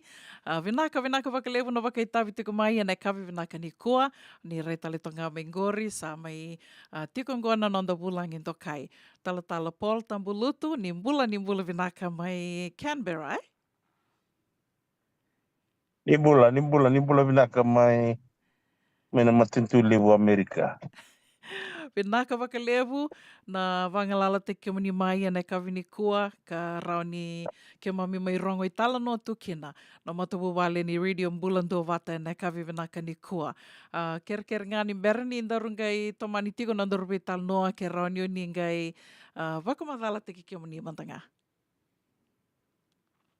O isa vinaka na zango polis tabulutu au zabutu mai wilevu na chigino rabitaki mai kandavu kila na zango na kila italenga dono guada tingori mai Amerika keru via dhaninga va dhani mai vikitu kwa o kwa mai watutu wa yau mai kandavu watutu mai nangjo kwa o dongi toi ia na zango polis tabulutu wilevu kandavu kau lesi ni boso viti talta chilo tusele Canberra iya Totoka. Sa wada manda na balabuni ngauna ni le bengarabituki ni Canberra. Wapila ke kitu migrate nga mai babu wale na bakirundulu karua itu migrate cara nga mai sanga ya mai Canberra sa red ni Australia sa sini tu kina na lutu sile Oi. red ni lutu sile do wakai maru weekend da binada ke ni tuki kasama esanga tuike au sanga mai te una na lutu sile na rundulu karua ena ko sitio Canberra o tiau sangai sangai kitu sanga me kitu barurungi na conference mai viti ke cabarungi kina sama ni i apply taka se garapa na da vitalatal sama ni bondo ni rondolu ka tini kandu au sangai zabuti tu mu da vitalatal ena lutu sile mai viti ka usali sital mi Canberra betini tu ngangandre ke sini rau ni tuana lis mai viti belata ni ngandre vikina na ilavo me lau mai ki na vale na yang kini sau sama ni lesi mutu ike mutalatali ke ka watarati lutu sile mu da tinga nugu da au tigo nugu tigo ka ya tuna ngauna sa tete sa lebu sa rabe lebu sa pole na tul sunga bulu na lini baba kosulutu na wili ni bolutu i Australia sama ni resign men nugu da ko sangara batu full time na da ngo kebale mena rondulu ka tini kantuanga ungen ka tiburi kinu kuda vital iya Tolu sanga bulu na pale ni loto iyo sandina abarita ki sartunga na lele puni toke ngoni toke satu mai Australia lebuni toke satu ike au wambot na fika turira Australia na na matintu lebun dondo kina na tau ke lang mai kina migrate mai kina Tolu sanga bulu. Mm. Beki mami na tu yawa tu yani vango ke mami sarunga da tunga Australia ia seng so tini matata tu beki mami na kena na wase na waki ni vanua i mai sanangori. Rampe kan ni ni tala no madamai ni Mike ba birau ni Sarawaya di nano ni talanoa na vea waki ni pono ni bengarabi tiko kina au sa ke robi talno tiko ke toranga anu yao laveti mani ona numa ni tiko e waga angai tono ko senga o koe bengarabi tiko mai Canberra angai vatiko ya. Oh, sabi naka. Na kena tolo na kena tolo na kena tete se nduri na bi matalo tungo i una kam ni maram ni be una. Oh yao mai bulia. Kam ni maram ni be. Bulia. Oh, bulia kadamu. Iyo. Todo den Korea kai. Gori. Nunggu bembe, na nunggu Oh, bembe. Ya mo talata na totolo ni kena na nduri na bi matalo tungo sama kai matalo tulebun dondo tigo. Yo na sanga ni guna ni sarivina kana ni tu una woki tu we. Belatanga iya sanga belatango na vioka ni lotu kina bunua pambimbi na lotu sele kina bunua mudu kona tu we. Na ni darida na kena tandu mai na lotu mai viti mai tumbou. Amure mai ndona na kalau mure mai ndona ngoni sala.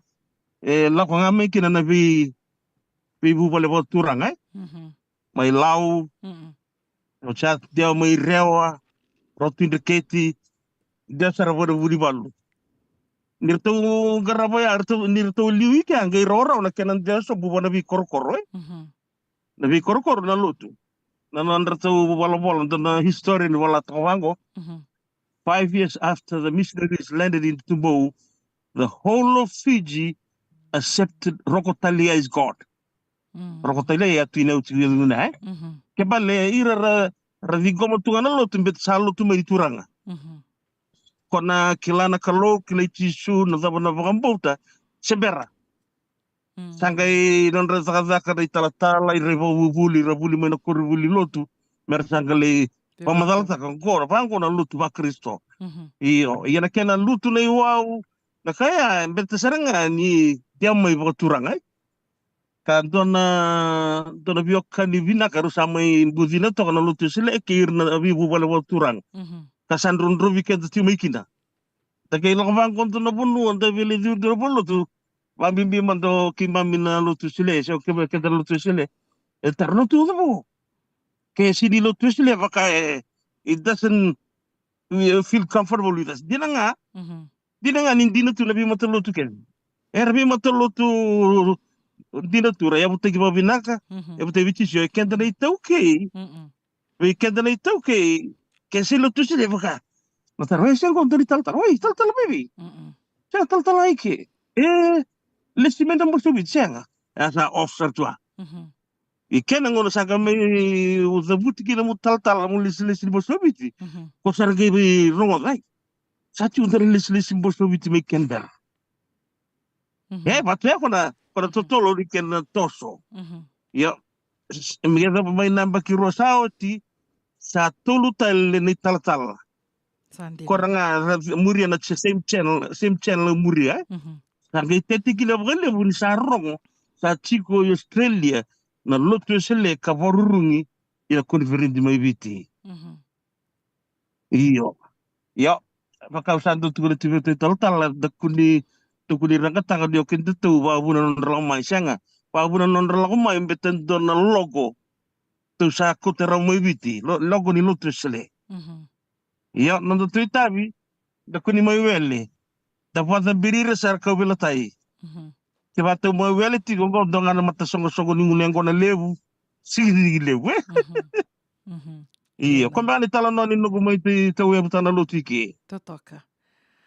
Kena belum. Na via waki. Iya.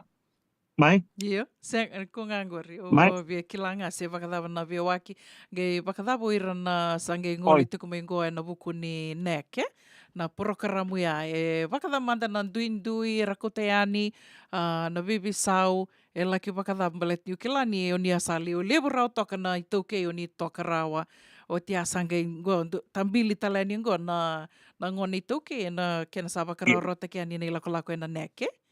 Ronio ni tala no mante na tikina Iya. Iya, oke na matina na via waki na vono kitu simerita vona states ke vote me kitu zara. South Australia but West Australia. Ya komandangan state kitu sa Tararao ko vono ya ndondo o Darwin. So Northern Territory ke ubuka kina ya wadake vola ke ni ubuka bichi. Sandina.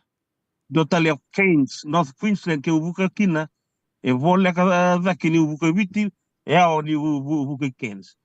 Sabi na kanon dala ko may na nonda may next so lang an your neck okay na talinga tadi umay kala na dala may vitin da susungi may na bubole lotu la may ni bubuli binaka ay sala ko Australia garo na lotu lay lotu ye ningola na ya may kina Roma kina na vanra ina rara nyo ko bumisir nenge liwabiran to na zangi toko bugilip konda kilatu na culture shock Culture shock. Culture shock. E vida vatana ka e ada mo suri. Ili kondo ulala tunga na tanga, mai biti. E vaka suri sa tawa na tanga. Na yang koni valangi kondo undre ni kena buli mai biti. Do after hours saki vangaritu na black market ike. Wambo to Amerika tala. Vol ting tuana bi supermarket ngan dale boli groceries kina tu kina. O tianga indo tala naka saya li kona mbai kondo virimbai tikenda tu mai bitik santa mai pulangal like sa sinitiko le nivale sa sinitiko le nivale saya li mai bana no soko lotu no cell group se no mata singa kondo da WN rabitu da tu na da ni mata singa sa sel da WN rabitu neighbors sombe ka via da kava sona Carlos Indra Osega ke mateni ningo ulore le butu sar mai yo lo kake dia sa mai diriba lift ki tero no namba ya vire ke bango sinito ikiliao sinito ikiliao ngo so saranga revo tu lotu lo se nei baka tawan da bunao ramai za romba ni lindo na nek taige so sa tala ti mai ni lotu pentikos lilike e fatu ona pa ka kai ka total na factor le buni randu tu waki wata non rabu vale kai tatu bu me na matan raso na beli di likwe e waka rimna da mo bicina to ngani mai vale kai raku te gertu na non da maramara tike kasaba bu na me male liki na mai tubuki na sona lenga iyo O ni tal no tiu minggu rupa kasama taksaran na dona tal no dona nona tal no siti veni ratura lain dona tosuni ngauna na vidanga na madango sa gerongo da tiko di lako koele tarongo koe vi tala vadava ni lewe rangai varu lako tiko ani na lako ngori erle kire tiko na vi masulaki sangai tuku ngono tarungi koe o siti vin ratura la ngai tuku no o tala o eu sabi so takatingo na nunggung ni masu na nunggung ni masu go itu ranga ke bakau ni kila ni na lindo tal na nona val ni kurus e nona matubu bala me sana kandua me sako ngani lako lango ya sabati ko nang ni masu ya bakani bakarita kating mengoria na dangi toka buki enda bakila se mani Australia se New Zealand se Amerika toto batas artionga me urada me kita ko rele buki da endo na kaya o roni bakandina dina tako ya na endo angor kena ke rota le ni le na bono relak undala ko mikina bango na bula ngalili ke bakai senga ni doon baka na banu erli baka minda mai baka dita kikenda kina baka beto kani baka matapu bale na bulang ngalili sa rauni na koti kenda saranganan doon ng unisala isenga ni datanra ni dana may lakoba Sedang baka na maniray na tikina Tabo bulang ngalili barangangan kay so tadi se ni sengan ni dona kau betu ba wata ni sengan ni da lotu ba vina mai biti minda kilei tisu ba vina kai nagu tuna tu na kilei tisu ra beli besar Ndina. ni da soy ra revi tisu tinga the god of this world, the blessing in this life e koto mai via so ngaga ni mastra mai biti turanga no mo nagu vale no ku zaka non so buli na ngone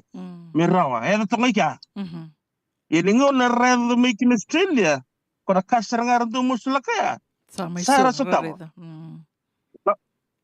he ala longa sara tu no I don't need God it's here why do I need God again but ni ara reviti sutinga tisu al kanimbulango kar sini reviti su o vio kwaindi na ni ala ko mai mai mati me boko dan di valwala pa na bun le ya tuigina do vi rabuna io Totoka. e so sa mol nga sa reviti su vi na katu sa reviti su ko ngana bele di liku wazala ya ko ya ko ndo relenga kina Aku I mean things are kari. Hindi sira ka William Yo, rongo iya na le sa ni sa pakararota ki lewer sa lakuan ni na bakingo sa tikubu sa raw ni lakuan ni batkin anon ramatubu bale. iya kila nga baka nga all programs start vango lebu na hikap sangir tu refine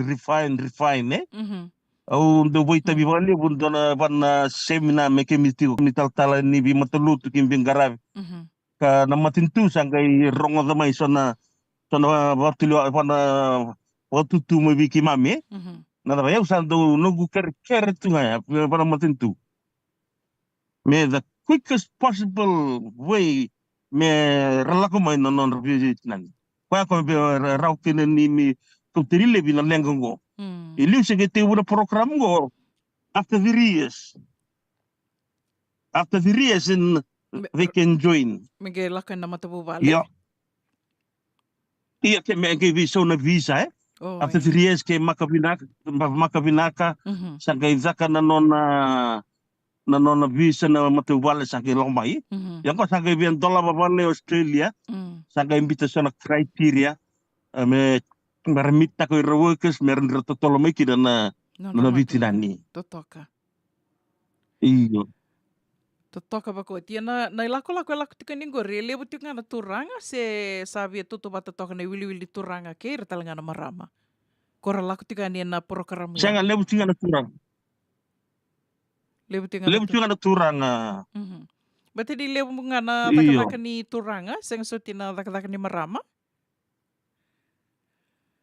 Ya na industri ko kawata ka mabembichi na meatworks na meatworks na abattoir pa una ba matibul mo ka ungay it's a hard work saka lebu very tough kay uir na papalangi kir mata so era budisara tamal mulungo okay danda kilabina ka na ngoni temke sengai ka bakilay na be abattoir kedera tungo na bunor join kinan na ngonibiti to so tagra productivity Sandina so kordo matitunga tulung na singa na sipi kagay join na sa 5 dol ni ran non sa ala ko tunga kebali na boto lebun don dua may to sa daga sarangan meat industry Australia na export export industry sa to sa daga sara irna marama so talangar lamay meatworks usually sanga ni lebu nga koral ka tumingo na marama korsal ka tumingo irna kera irna kera kawatalaki na hotel workers sini lebu tu imbete ni kera hotel workers tu talangar na maram ni balang irna kapa na meatworks nga lebu imbete ni sarsi sini ndonong ni balang si Australia bisa kapa sa mo pasara iyo Genga ni tikian to binaka na Bernadorbo Ngonito kay. Iyo. Ngonito kay sa lamengo iyo. Na bono nanon relako tika ningo re bakata batinu kila ni Australia bono lebu talenga ibe bakana bono relaki tiko kina bakali lebu.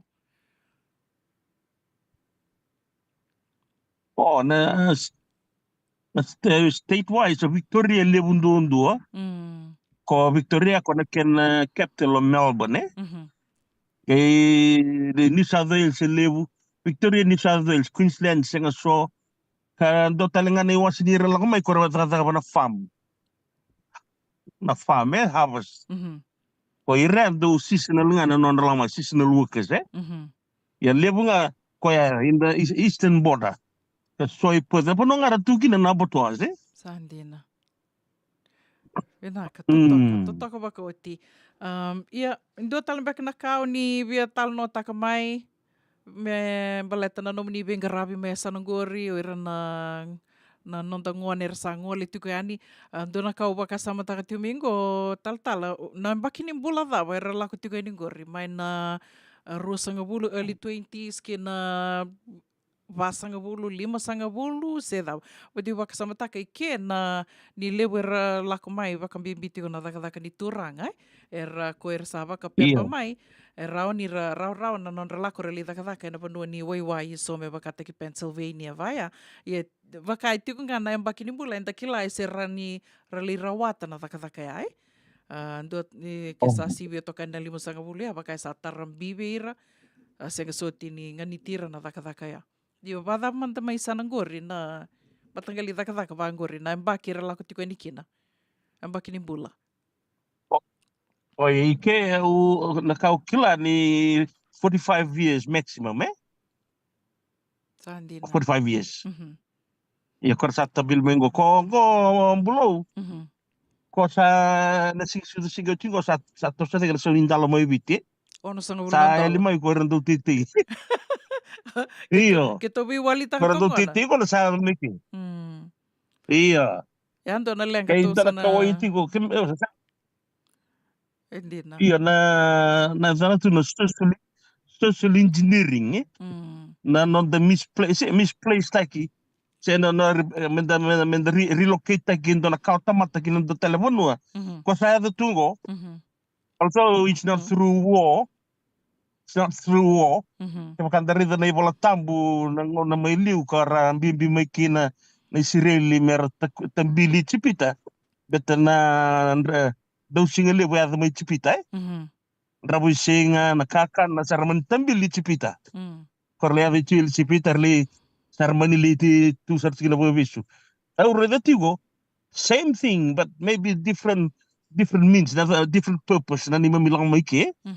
May kami for gonna passes social reengineering ka level na ken advantage itu tala na disadvantage, eh? Sana lalamay na vi korkoro kito banda may level bulo irangan ng gas na nabingon ni saratu banda le ratu may level vida sartu nga tu na Okay, ni waka sama takatongo nando na video ya ando na koro sa ando na mati sara labi kisini mati saranga ir na maramay. Pari. Sana ba sartu nga ya? Ombuli ya talaga sa tungo. Ombuli sa tungo. Buliao kito ando na kay. Lubing bola bala. Iya. Lubing bola bumay ng buhat. Tungo. Roberto kito bitavlen ke irto bola ya au bakasama tago kito ndo naka bu binaka to kina may buliani rangon relakngar li da ke kokomor li da ke oneta na anu na hotel korto ya sa to ko binaka to kina raso binaka da binaka ya ndo naka kito bo wa nui to kino kito ya Yo kila endo tale na yana disadvantage mbeka ni toso ka ya vitu ngori o na ngole ni ngori na nek begitu nalak mantanga Amerika sa lewer sa green card mai sarangole sarangame baka matubu vale ya ando tale iyo ya baka no initu ni na senga soti ni na me liado basarindo na ya baka me baka sama takati ndo na mate ni tu mai kirisi na bono baya esa baka me saya ni zartunga ni sarvanu ambalata ni ira na natives ira na saya li sarala ko mai sarange langai kya ira ngana butunia Sarang kali baka nga takatuna ano ya Iyo. men for investment sarlak sartungan na buku sarangan ni nganji sarangan ali gaisengan ni daw text ta kina vono ya resang ni so ni Iyo. text kina Iyo batu ya. Oi. Iya. Ko nga ya tal-tal. Ito ba rin ni na... Iya. Mai. Saya ko kanda sana ba ni tungan nga ni nasenga ni to ya basar na vono ya ni o tingaro ni na listali na lako listali viti so ikia mantanga untuk taronga ni tunga na baka nananu ya saya ngayon na listali viti evatu ya ngayon na listali viti yo hopefully ni nangay yado na ngona ya minda na listali kini viti sena tubi na katungan na itu baki nimbula merau ni nalirau tikina na toso na bingarabital nga may viti karau ni tostikin na economy. So, may kimamistaran ko, apakah samantang ko na lay kiro tumunan itu migrate mai, kiro sabi ni talawa beauty ni. Sabi talawa tete na ngon nangando sa rawat kimduki na kiro beach tali. Ya, ni ada mike kiro ngere de visual effects kiro asili rede matai na matan rena magumbunda matan rena magumbunda sa, tapi ni das Kenda via la kotale vici o di talenta kero di tali chatu vici sembulati o come della coma sa matiro ruan di nero ngase. Ndina. Kendo talent effect na medical facilities. Dina saranga. Na health service I viti ke o durungai bolimbula raka linga sele tu non tabuno mai viti. Dongan kalile sa mu saranga mu. Dina saranga. Sa o ngai bolimbula sa na magsarti ko boliwawa ko tarama ko Dina todo ko iyo. Kalau lama ninda baka samataka iya kandina todo ko Iyo. Ya okay, by okay to Australia just 4 hours flight away. Fair enough. Karongan ni buka may nusori bulya. Sumangan mo dola ko listal mai. Kanjina. Yo sana batungo neo bambu te do na boleh levo mbeka berto na matini tubeng karabiti ko may viti men lo retali sana ngoni salo me kaku kina na brain drain me kaku ni tiko na brain drain sanga tiko ngor ko na skilled workers ser sala ko tiko may balangi waka nui yani iya na ratu na kasanga tiko at the moment Fiji sabu be binakato compared to other Pacific Islanders, they completely rely on remittance. Membula kina matintu. Ya viti, avati umay bayanda ng una. Gesa sangating go ko may develop taga na na industries may viti misa kuni panuni po tabang do na remittance Kono go Fiji needs remittance. That's why they're sending. Iya. Endo na nomini ba matala tak ti mengor tal dona kau baka samataka ni nakena vital no taki bakali usar no dona ngonea ni irna lako ya ninggur na lida kadaka e baka libu bire lako saranga na koro e sombe ka ra senga tu ni rauni kadaka mai viti en baka ni senga tu no qualifications mera rawata na kadaka mai viti o tiar sange rawa na non relaku ani mera lida kadaka na matang lida kadaka vangori e bada bambeka na no muni rene tikino ya so with that onge do baka samataka dia na binakam beka dia don beka me daka na orientation me rao ni rekilaki no ira na matang lida kadaka na li wakai tabikina. Oh, yeah, okay. Sabi na, hindi nga nabatakan na meatworks, you don't need a qualificated training. Lang sa may unskilled. Kaya within couple days weeks, they can pick it up. Iba yan, ililito na boto may viti ko may daki na kinabuli, do tuya na boto may nasino. Kaya bale na meatworks, you don't need second into na kind of formal training man da ko kilay. Formal training ko kaya ko rotori kina na. Pero ay ba matin pul makaw lang man mo ka ba matea tungan na numitabi timbangay ko na musuko to domon na. All day. Sakay tu ko musuko na ketera all day. Iya. Unskilled ya. Ina nga sa kay takaputingo na matintu merau kina ni recognize taki sa kay introduce takan don na certificate level. Certificate 3 in beadworks. Merau kina ni rerote merau kina ni vision on revisa to become PR. But on the other industries like Kera, they have to do a certificate 3 in caring from Fiji. Ko offer tigitigo pakatalaki na hotel and catering. Iba kina ba ko roya, you need to have some qualifications, eh? Sindali lang tu nga may nakor sa lang sa rawi mo Kera. Iyo. Sandina. Ndo talaga tal no taka tiko may biya wasi tiko may biya na vida na bula sa oti na nung gubak tarong tungo na bada wir na lang tingo li taka angay tuno ko na ka salo re tingo sa tuko ni tiko wir na may mera laki baka lefomo ke baka kunay ni radaka tiko baka mateni tu may viti sa radaka rautiko sa senga ni turi na non replication men baleta na taka na Australia kona prokaramungo hindi na beka ya Oi. Siyang monitor kayo din. Then ba? Kaya siyang, fakilay, so na kasibuli lo kamengo. So na sarap matintu. Baleta ngo na ni sa. So may nakor, nakasarap siya. Nakasarap siya na office ni Nek. Darang ko naman nakor, nakasarap siya na office ni Nek, do talagang rungun rutuma. Kaya kita lalu satu go.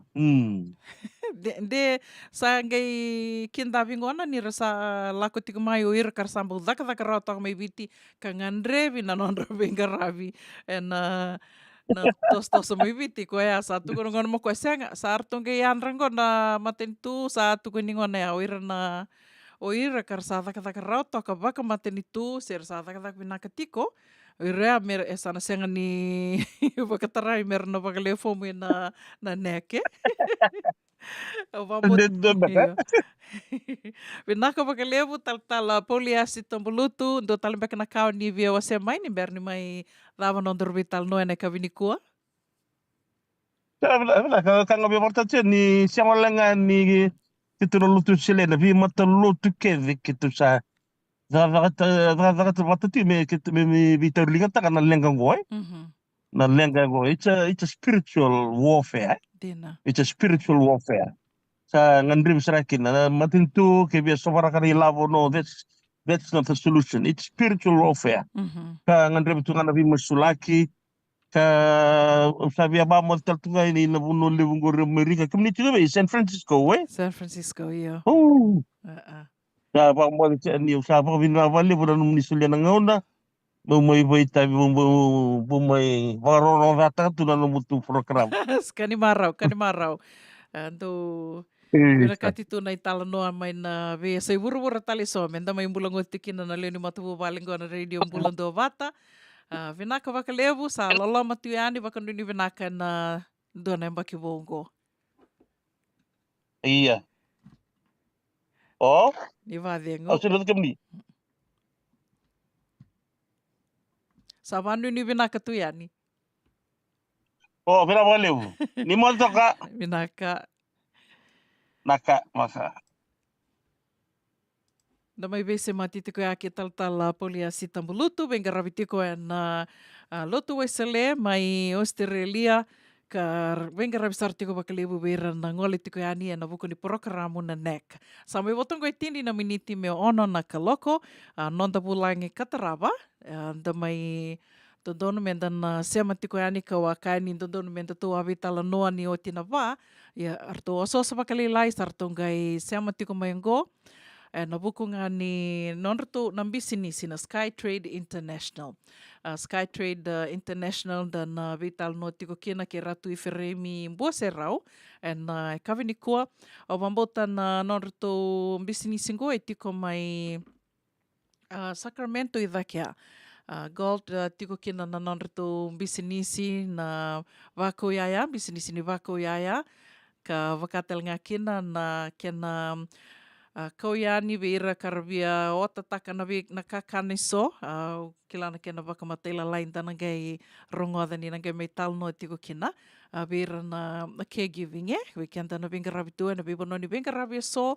Ni vina katambeka mena kau yani so ni aya mena tala yani so ni aya delivery. Rto sa wakararau taka tiko ngua na Skytrade International kena wakamatela lai. And bulango di kenta tiko me kina na kawini kua ratu I where mi bua se rau.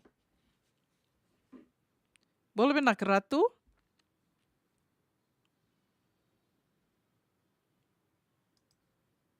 Go kironge me bikilai taltungana niru sasanga sema tiko na kavinikua ni tiko talangana niru sema ni vewakani. Yes, awatu ya nakai totoka tukina nambulang go Ondo kai ni ke wakai ndo vital no kina ndua menda desangi sotan beka baka ndua, ronda me vatangan ro vital no na loma nitini, ro sanga puluh na miniti, sarau ni rokunia ndua na numero isema ni vewa kani. Watu ya na ronda tu isema katotoka tu kina nambula. Ngo dan sema sartiko ni go vera tu ifiremi mbua serau, artu sasanga tiko mai bingo mai Sacramento ratu.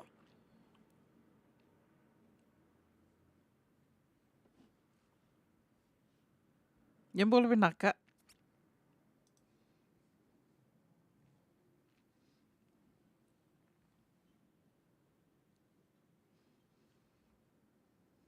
Yang boleh benaka ratu ni rongo diau.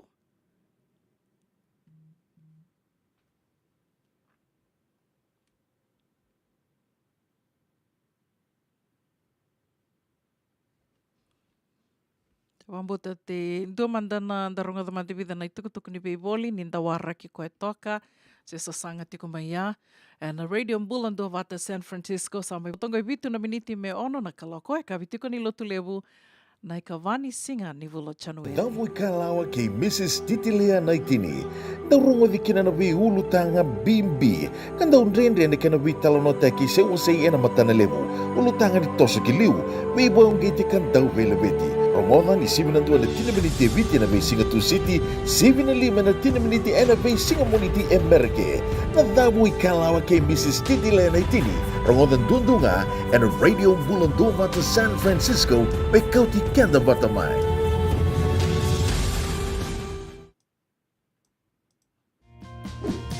Endona mate kuniti wale wabekenda mana wasa Pasifika na hepatitis B. Kuneini ndua mana weyatini corona nini winua mana wasa Pasifika Amerike ni tobi reti kuna matengo na hepatitis B. Ongoli wake na kenara ni wetobi sena tobi kuna matini ngadha se liver cancer. Endende mendo kila kesate bikwentiko. Mebakani sa ngusoti ni kene bakatakila kila se symptoms. Bakabo kesa mbimbi na mate. Mbimbi ngoni kila monobaka ni kebi membaleta na hepatitis B. Peter mai kena telefoni 526 ono vituva 51 sesi koba na nondo to website www.sfhepbfree.org. JJ's Food Shack. Etigo kedi kina na kakana boga biti me bakana kokonda lobo benga ni ngai kani do itu na bundi nan dalo se tabiok na kakana boga malangi me bakana steak bakaya loka kena coleslaw na karito asa wadha badina na keni kana kay tigo talanga na to specials and the lomo ni madawa dong tamba na Facebook na doi ni tiwa ya na bani mandrai pai kay na bugatale go na JJ's Food Shack View Valley mo Billy Jean Street, Santa Rosa, California. Karo talaga nito dili mo yang may Santa Rosa, may ato sarani kinavato. Girit-rito sana kinavitu sa mabitu tolo dio tolo dundo al limono. JJ's Food Shack, Santa Rosa, California. Dendram beka nang wala ni kibal nilo tira buko ni oso pakadadaka. Sen drakin-drakita beka na itos-tos nimbula, kuha nilenga sinuingaw-gawa. Nana magi-may kina programo warotaki. Mai vera tau na New Methodist Christian Fellowship USA. Nongu chisu, nongu banua. Rongo na bima manione na kabini bugu lulu be Kemando e California. Bima mani dua na singilewu ni lotu lewu be Kemando e biti. And a radio bulando wata San Francisco. Me kauti kanda wata mai. Ada radio bulan dua watan da sana tobole tale mandango menda baka bula be ratu ifere mimbo serau nimbula benak ratu nimbula benaka maramatau nimbula benaka Benaka bakalew, may bembek ngoryo kila ni na numdo bisinisi tiko may California, may California. Na may Sacramento yani daki? Io Sacramento, California. Itu kinanggo nito warehouse itu ko Stockton. Totoka. Iyo sa ke sotal na plan bo chungo na mer na buken rina nito warehouse le Amerika. Sandina. Naka bakalew totoka na toso. Ngai ndu enang ni toke menge tuko na mai dono na bisinisi dona kana nungu marau ndu via lande serangai na buku ni ninda baka samta ninda sami tunggu na dona buru lebu senga walanga ni toti kuma Australia sa New Zealand sa singo Amerika kau baka bini benaka kina na numundo loma soli me to mai betal no na kabini kuwa memba leta tiko na numundo bisinisi au kerani beranga ni yoni tal nota kama na numuni bisinisi kerani yoni baka madala tikiom ni mantanga mai veira na sema tiko mai na kabini kuwa Na boleh na rango iframe charau au mai na sarbatura na musi na korna boga besi au wasu matuku aroi matuku lau totoka eu saba kada batiko na ilako ni bisinisi roni baka madala tak manta na bisinisi ko otorara wana Skytrade International kan bis ni na non ratai na nangannya dan benta na Você tiau ebe karkara bisa to ka bakalilai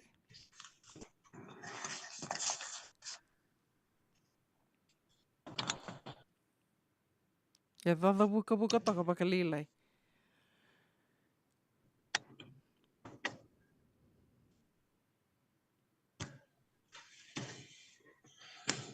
Halo, iya. Dengar jauh? Iya. Oke, na bisnis ko bukan bauta ni na tumibici dari tumibang puno lebo Amerika. Dari itu na buku ni bingkara beta kabutu na puno Amerika. No da mai takadaka na cinanda na nganenda na tadinda. Itu akan dari mai takadaka na puno Amerika na kena pakwe ni labo bici. Siapa na beka balanya na remittance. Kenda reda na puno bici na ngon kuit. Na labo pakwe tu kena kena na tuni bango Amerika kibuna chile kima na lubi kima tuni bingkara tuni bango Amerika. Sivyo na suka, sivyo na toris. Na bingkarabi. Ayo, lako salah kau cumi kenapa kan nanu. Na ngon salah apa enta na bingkarabi kena sama nabu. Na bingkarabi tu na cina na lubi anta. Nanganya na buku di bingkarabi na kiagi ratu nabi benua. Apakah lako mencumi kenapa kan nunggu. Ngon salah apa orang itu kunikin. Nah kita sama nindo waktu na soangon itu ki. Na bukan salah benaka ni so na bukan pasti kamai gitu puna kina na ni bula pek na bula tulis ni to pek mat bula pek karuan na chase pek kena katul na mangiti pek na mandang bula pek bula ki sabaru tagatu kena remen tung Merataw na roda toka runang dola dona pek kedo sambil na bagada na nambang ako to nagay bidiyo ko na bona bitar tar mekina kito warota kan ya sauleli ton du ambeleta ni company na kena rambai le bodo santa bichukino bono kena bono sanya dok chukino kito kota saranga menya ya mebiti totoka kito komen mebi kastan do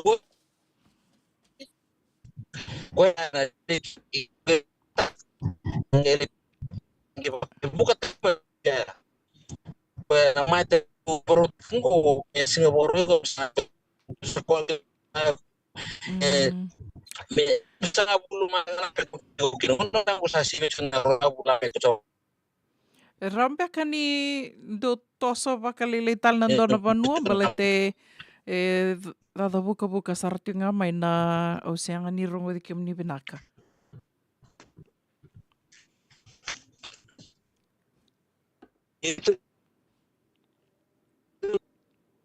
Kila na puno mbak ni ndambi toki na gori senga so tini benaka na reception.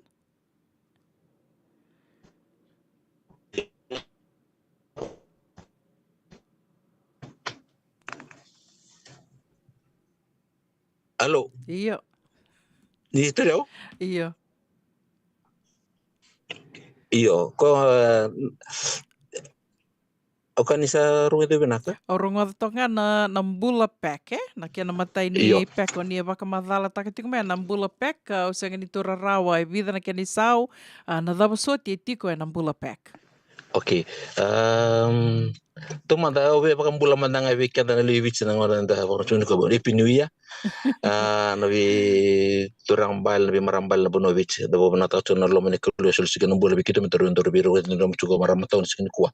Na bula pekengo chugo kina na ya kira sanga dandu nganda na bisinga. Chugo kina na tapioca na ndalo, chugo kina na karimaten, chugo kina na ota, na roro frozen, na ika, na lolo, na biskete, na sudu, na tula pak, na tula tin tuna, na tin bulmakau, na noodles. Mena rauta sana ko na ron dola. Kaya ka costa ka na ilaba na lagabon sto en Sivia. Ya kito na kito na manidorbo ni bich kito sa tiwon na di na songo.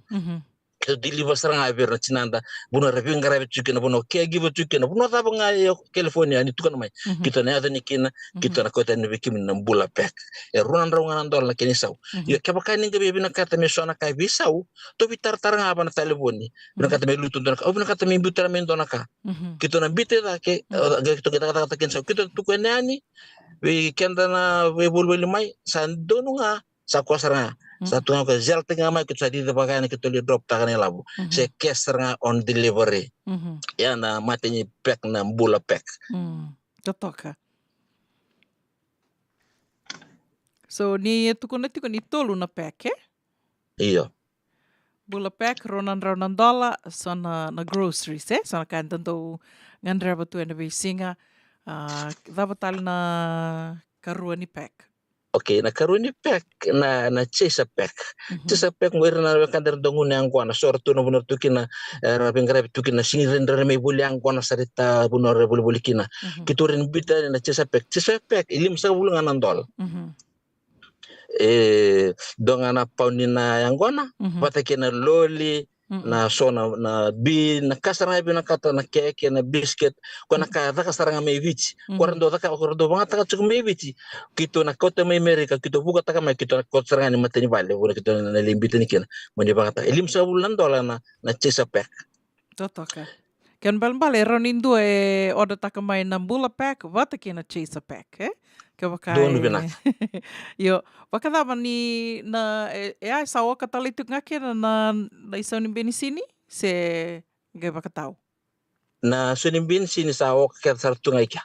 Anggo na bingara bingo tunu chungo maramataw. Na bibu kesaranga bir na chinanda bikenda. Kito na kot saranga di sa include sartu ngaya may wanakena li drop tag mateni bali. Kang ni bakasa mataka free shipping. Nggo kila na DoorDash, yang nggo sarto nganggo na to DoorDash Bate ni toto vata sarangai. Kake de oka ni kina bate kina seangan yoni na soma kina na isaw ni beni sini. Na didi daka ni ai. Baka samataka ni oboli andona ka sa tiku mando na ilabo na boli kina o tiaw ko na isaw min reba talanga me na didi baka ya. Ya dava talambeka ni katolu ni pek.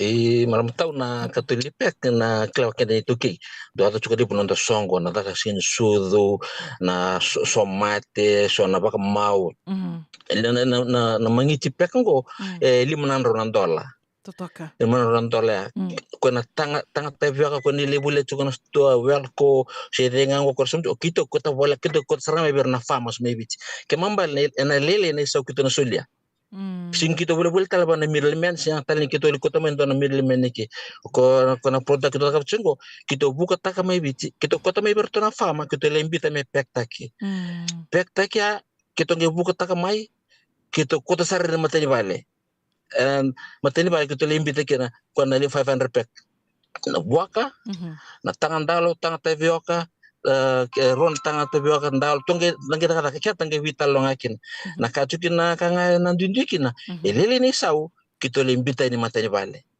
kya mombala kya na bulan-bulan na kya na vinaka si na ika mandanga so na tanga kya na tutu ni sana libis ni sana tubu tawala ba na numni village Totoka.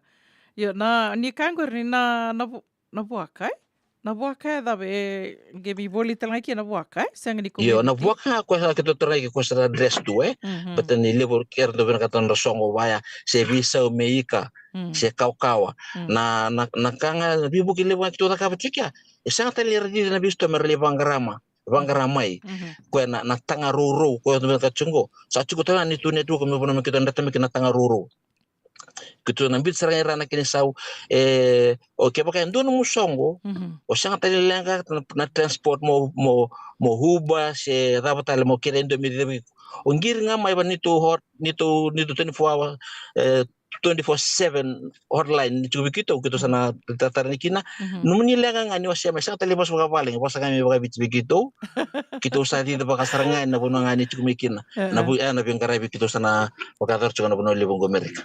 So nambula pek na mangiti pek na tavioka na se range baka tau mai baka itu so na options Iya, option talaga yang ibita may na lolo kamo lolo lilebur tapos chika belet ni ka betun chungo ni kito kota direct saranga may kito kota nga may na ini sa ko na lako na bistongo awe ala tagabi maramata ni kito na bida chukira belet ni kito kota buka taka saranga may ibalay kito may ngonango tumbu chuna kamba ngo mendo na import kamba libutun do iwi changono kita tigabu tarachu kalibu na banua me enda bukikin ni toki na nikua ke bukan recho ke nikua so na ika rakia sarga mo itu tu tampa mai na ika sarga biu mai da kau rakia mai sartu tor mai go misalnya buka tagi mana Singapura wengo na ke baka bongin Singapura se mata ka singa tamu sarane kan na mata ka singa tamu sanda betokon metebel lai ke sarga ko ke kungamu na lumani bin singa sawat totoka baka wati mangiti pack, nambula pack, na chaser pack, ke na mangiti pack, Nambula, $10, na chaser, $5 ke na mangiti pack, $5. Asa ambo totoka baka oti. Dapat tali manda na tiki ni no mundo bisnisi, no mundo benga rabi tiko. Marabta na tikini business ngo ko to na chuko na nonra buki saranga na kanda era chukungo wana na rakap chuko na kege ba era binga rabi chuko she na matu mobile ra nga sa chukungo okay ndo tale na ni to product to chungo na ngona kito mbita ni kina ke baka sara oda mai dona mula pek dona marama ni mandanga marama ni na mos mai na koro chuko dona bono ya ngoi lo mangoi sonoma puno ndele me la kobana lori okay sa di tuli me lembita ena tarin kwando na taron dona ya ko bina katne ba ko boto toli subo ibici ya terang to ni to product ke ba kanto ya 5 kilo 10 kilo kito ri buka takai ibici mata cho kito buka takai ibici kito pik tak mai bua kembali boleh singi boleh lang ke ba kanto ya haber katam saba ko bi boru tiga bucu na buli orang matau ke ba kanto ni ba sa boleh to isa mele na makung bungungko bitangani kito bitangani ya sila mo ko bikito na peka maka mata tinga mai dapat cukup lama kito sentaka ngai singa mata terapa sana bita ngapu ko chukana ngapu kango ngona ngapu kina ngapu sana bita kina sana pikta talo mesu bana ya batanga kito bitu ko $9 $2 kilo $9 kilo kaya sa di ni mata ko nito ulor misalnya bitan don delivery dan ya beba ko te bici bita mai kito na buka taka bici ya don nito bibuke wir na kantar chungi Amerika kito sa pa baru tu kino kito na bingara bikina ya na bibuke kena ka tolu maramatau na kebaka nango kito terang kito sa cukup terangan nito loya ko sa ngara ba chukana kebaka ndo sta na lenga kamba kan immigration se ndo sta na dona wadal ka se ndo kan legal issues civil or criminal kito sa republika talaga na chikana sa kito sa taka ba chungo mesa one stop shop na kamba ko sa taga bumbuya na chungo so kaya baka anda chukin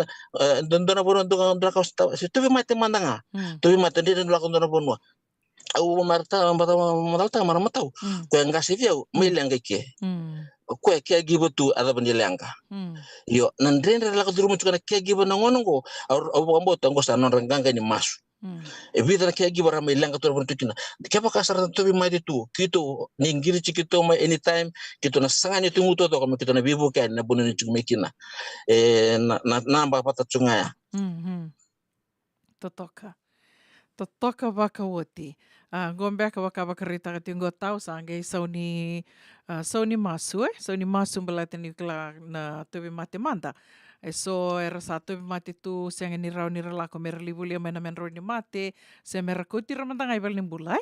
Gai nakai vinaka kina na i California manta na bakingo ni sa rau ni mata kede sa rau ni kolilure baka puni wai rau ni qualify na medical yana ka na lawa bo we sa tekabu saranga na tekabu ni ambakingo ko ya ke baka ni gitu mate ren na lako balimbula ni giringa berto ya do talanga na kau maro takatingo na ke tuku mate lalai sa ni nage rongo da tiko na kena sana beauty ko yani na tuku kedengo and non reto tuku ni bebol irto sana mai bito talitunga na non tapata batongo na radio bulando bata ni gese mo tinga mai kena baka mate lalai so talambe kana kando via wase mai na dorobo na buku ni no mundo bem garabi na ngona dava mbeka ngoe dava sa tika bu sartika ngo se mena ngai tabo dia na dona singa na madamingo sa kel tungo e vani to kontena lelebu sa ya ke sa tungo bikitu na kito sa na tabudi na ken sa tabudi baki na 200 pack ko sa ko na bula pack kanga wetu ko na ni to bibu kango ira ke na buktak mena mata ni bula pack na chukon to na bibu ke vera se sar na duroira mera member mai kembali sar na special member wana la ko bu nda sante ko bula ko kinango na sangai me na buki kina rabuki na kantar bingarabi na ilabo la ko mengo betu ni bos mta chiko ni labo kito bita direct stra sa ta labo nder middleman la ko stra na famous watakir na dongo ler chiko mebich ko bangara chiko na matentu na mebi buki bombo sar non masu tinandar tukan sar liani watana ngona ndende na bita chiko kono watana bagdala ko rum chiko meya sandona bichibo dona mbaki binaka mbaki boy sanda mbase kinongo ko tiko kinongo lubi bichi begitu bingarabe ngo totoka au kota listali na nongo bakana no tau na ni rosenga vital no tingango kita tala mai Australia na non rasa ngoli tiko na dorbo wirna turanga ka senga tuni rata mai biti sarangoli tiko Australia na buku ni program yana nek ya ngo sana duat sarangana vibu ke lebungo na kena rani tiko misana vaka sudumitaleani na ilavo vera na tiko mai biti mera rau ni ratite, rangoli, wakanga taki na nonde ya umbulai mai biti. Ka senga kina niranangan reba, go vera nandau tite, nandau talitaka na susamanu-manu, senga nirangan reba mera lako, mera mbito non ramatu vali, rambito na karen dau talitaka, mera lako Australia na buku ni porokaramoya ando nang dotal nangoni salan dotal na sana ranto ni rawan itu reda kina na business yung gose na norto sa may toya batango na norto business na Sky Trade International na vida na durbo gose na turanga rambe kan yun iba kamadala tik ni may o kimundo kede o diso timanda ando sa vida bakatyung go na business maramata o lande manda bana no mniba madala dona kandi ni do botamai non saram bito kay yumay na bano bici non do rumera wel be Australia ne sawra taraki na sawlili sara awa pakambota wa tul me bici na ngona ni bini ding sawati na levu ni kempe na yado awa parang wata tukali na ka na product ko na binakat me abalo bici se sumnon den dinau na resource nga kenda na tau kini umbula me bangataki awa bakar ngota to kana nona puno bidna ke baka ta bawili kana nona puno o na rumbe ndo beran do baka ibol bana na kabaka baka ilabo kwet puno kwet na katro kwa me butu ne ona puno bici bangatek nga na resource ke mambal o kito na ka kito sa kapon tau ka tur mengor ke baka ndo na fama rongo to ndre bitalo ni kwa e te waka chiko kito rene bula sa kamen no te waka na maten bale seno nandalo nando zaka na tanah bakana mosi na wata bulu semua tanah bakan tahu na ko do tu na market misar do bulu tu na turang ni tasir maram ni tasir santo bo na akebong santo sobo tu na kabin birno tasir sarang da ponto na kire merla nango ko ya kita na kota mai kita na frozen taka kita na pakot kota Amerika kaya kain dua, tak apa cukup nona bisnisi, biar kata cukup ekspor ni balangi, kita rin sulit pakai salah talanga, ini tu tambana, saya cukup talangkan tambana, dan kena import international, kena tahu, kita orang biar bukan sehari ni kina, nona waktu tu nona raya, waktu Amerika, na sana kan tu kena tahu cuci stilema, kita satu tar cungango, cungo kita nelayan dewi ingin lanjan belajar na berdisami. Totoka bakoti onge bakasamataka ni anduan na turanga do bakang bisnis talanga may biti sama iti ko boli talanga go Amerika ngay do tukuno tunga ko senga ni dona banua erawa ni kona rawata kina na ilabo lebu may biti manda me bakana nomo na bakanga taka na nomo ngele na ngele yamada na tite. There's so much money there, so much wealth in a tite. Yeah. Okay lah, ni indo na kalia wendo baka me baka lati taki ratu nando tete me viti o ya na makete na kena makete taki. Kongo ni sa tungo na makete sa $1 tungo erto sana lako sarangani bikem do na siamati kongo rimay viti au bakambauta ni ratuna weka tete tu randongoli. Rauni ninge betartar mai kirto na Sky Trade International kaya baka siang ni matata mo ni na betartar baka daba berto ninge betartar nga mai kina radio bulan do bata kito nang kay sematik mo ni berto yan sambo vida bata nakatu moro ni kaya may $3 na kabiniko na no mundo sa may wasiang ko na no mundo bisinisi na tamba ni Bengarabi metiko po may geva ni uba kasama taka ruan na sana siang wala nga ni may binaka kina ng bula ni Bengarabi sana go binaka talaga kina may bitik okay lang nindo na kaya be walita kita ko bakalewe na mo ni madao sa ngiyo tingo na isaw nindalo ko sa vida ono sang bulan $1 tu yan do na besum dalo na isaw nindalo may viti batungan na yan isaralaylay na titi ko ya koya ulis talimande na vakasamoya balata ni senga na makete sa rawa-rawa nga meron sa alak mandangay Australia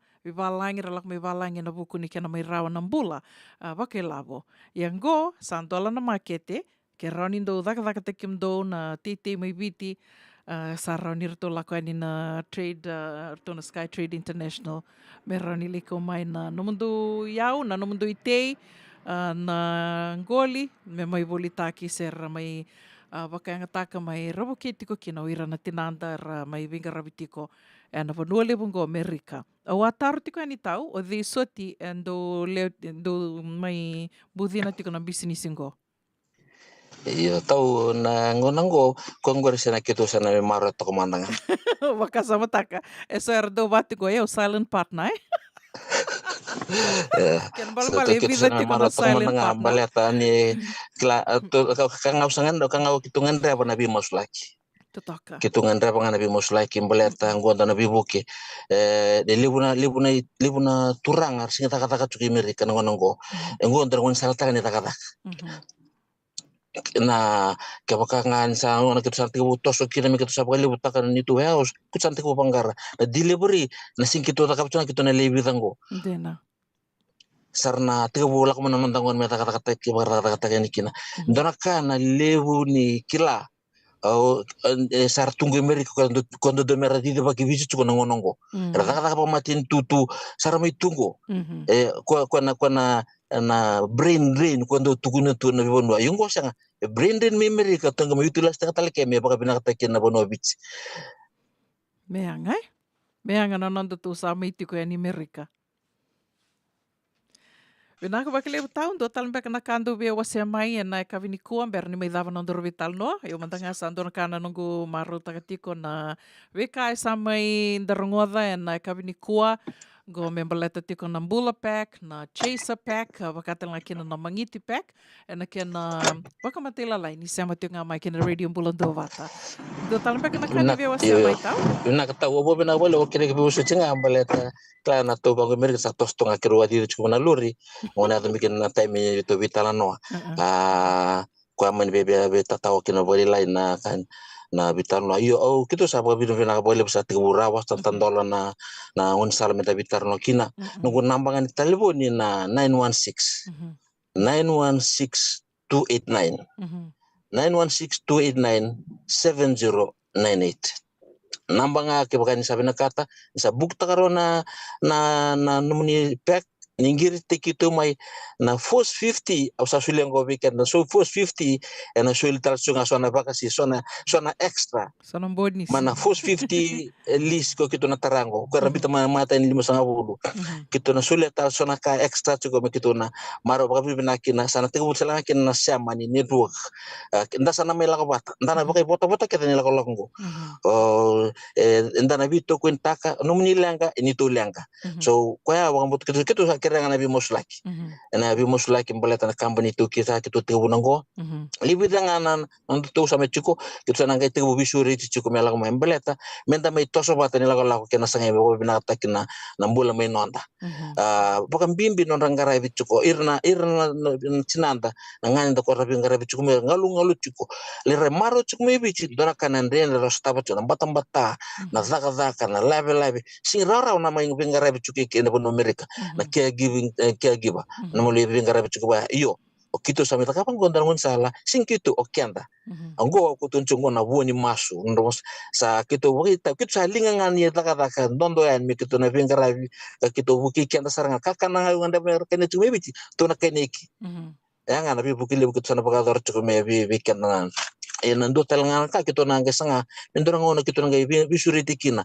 bira kito na liu ni tambana liu ni songo kumini sa klacho kito sa bola chimo kito na usta kabida no program kito na kedi talanga ando na buwas si maramin tambi kito ira liu ni songo tike meta may sulu bakasam un salata meta di batakina sing kito no kata duindu ba politik na duindu kita mekutan tamin dambe batan ituki en don sa sanga binaka meta buki kina bakararamba Totoka wakoti, ubia toka rua tak ngai ke, na kaya duatal na kaya may bakaritang gotau. Wakarauti ko na tiki mo ni buli may biti, ke sa buli tingor sonon rito ya ni buli na ngone, bakasama takiti ko na ngoni saladame na kaukina biti, se oni sember mandanga ni buli, oni se bakasama takiti nga, yung go, kero satu ko nening go na bewa kaning go, voli, giritir to, erto na laksaranga ni vale, erto lekota na ya, tinin na kilo, Tinan dola dona kilo tini nan dola dona kilo kena balang arto sana kota tu ani nanon retu bakarawe nangone lipik me kina na ya ke bakau ni ota mai erto lako ya ni ko ya ni na Mbula Pack na pack da bangau ni ota taka erto sana geron likuta talinga mai na ya me bakau saribiti sengatal ni na baka sama taka se ni lo malenga taka dimbe ko mena kutena airport o dembe ka meroni na likuta saribiti se dambe ka ndi nambe ka tau ni bakan tonton te ke mai ke sama ni lei sivia tali na nungu bol te do no benak sarga tau do no benak to ko sarga Vinaka valeu sako ana vital no mai na Skytrade International ni mai sama tikongonta to mai sama tikera ti feremi bua serau na buku ni kana sama ito ya butiko na bisini siongoto toka bakoti na kana baka sama ka usuret kimni ni sama tiknga mai na kana matele levu matele lai and then nangai mai be bulang odi tuka ni kina nagai sama tuka ni kina na radio bulang do bata vinaka bakalevu kimdro na turanga bakanuni vinaka tuka ani na nomre lako na kavinikua na boleh beberapa tahu kalau nggak coba bici kalau nggak coba nambah gerunun dulu so kaba totoka vinaka valeu and radio bulang do bata San Francisco vakanuni vinaka tuka ani ni taka ni mai Beba kaungeti, soliva kasama tiko na betala noa e bida mai rongo da tiko anda mai vise mati tiko kina e na kavi binaka ni kua ni sa mai sivitoko na ono e na rua sanga wulu ka 5 na miniti ke reitunga ke wakao ni sengai sema vo mai ni mo se ya ni nanonda wata watongo na radio bulan dua wata na mbakiongo lebu sarna kai sa tuwani tu ka na mai lewena tiko na nonda prokaramu na nonda wata watongo na nonda to matabu wale ni radio bulan dua wata koia no gua se tiko nia obi pakaungeti talitungani be sureti tiko yani semania seiborobora dava o ni sema tiko me kena tiko ngorindo ni tala noa se ndombeka na sasanga se dava nga o ni na vina kata minda mai vi tala no tukina baka tuku na indua na marama na vida na singa sawa tiko to vi tala no tiko gai tuko no koe sharing is caring andona ka e lau tia wakalevu. Ni sobe kenda tō tondo dhaka takatu na veka e soto dhaka takatu. Ia waka e senga ve kenda tō na ialo me tondo wasea. Koia me tō wasea na veka e tō sasanga takatiko sen dombeka na kai tō Sarawata, tō sa reida kina na vinaka. Ia o te atunge me maroro e tika ngai ane. Ia iau e senga ni ndau vai ana e longu. Na veka vinaka e so o na numa ni na vinaka na lewu ngani na ndau wasea ani. E na gai baka lewu take mai vekenda.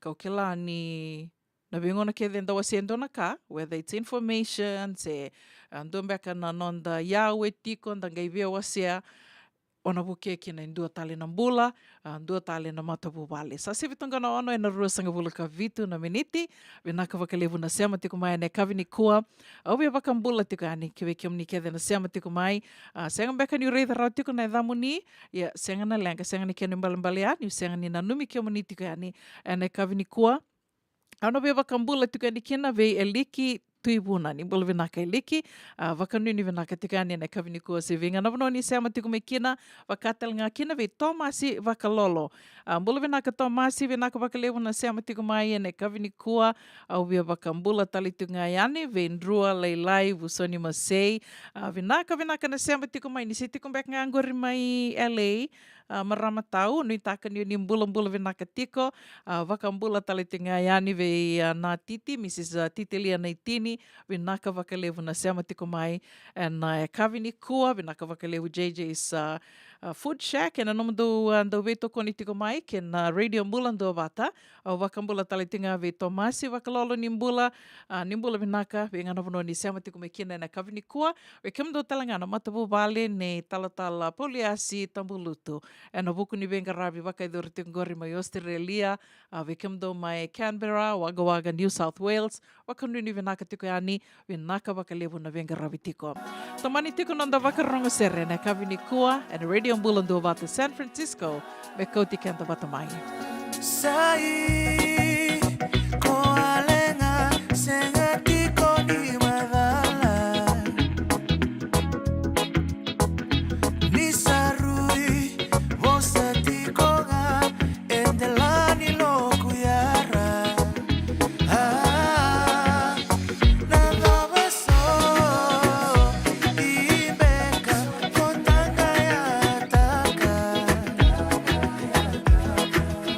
Nalenga ke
Radio Bulando Vata me kauti kenda vata mai San Francisco ki burubura sema mai ngai wase yani.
kani no mumbula aleni mara malaki bakaduruma zangu ile dhabi keto na betamana kitombi kolaki bakawati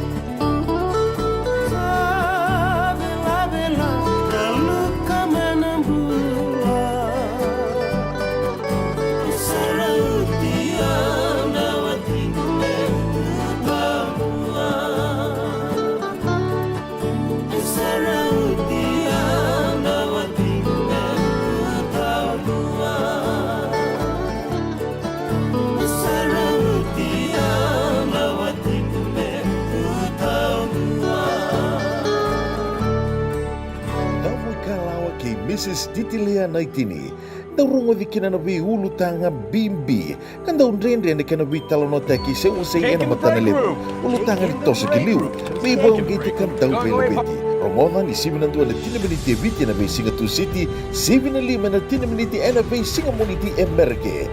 Na damu ikalawa kay Mrs. Titilia Naitini, rongodan dundunga, and a radio bulandova to San Francisco, may kauti kanda batamay. Doya Rubina kana maraman na ita. Do samba di ba kusa-kusa iwe. Yandra na ita. Kita sili katalaw mande na Orange Lounge. Maleka. Gurasan ba di kata-kata pinagasartunga toboy, simpambakaw. Gay way dala tu kinambat. Koe serengan gori. Sono ngono santa pinakat serengan na kenta kakana. Di na to zoko.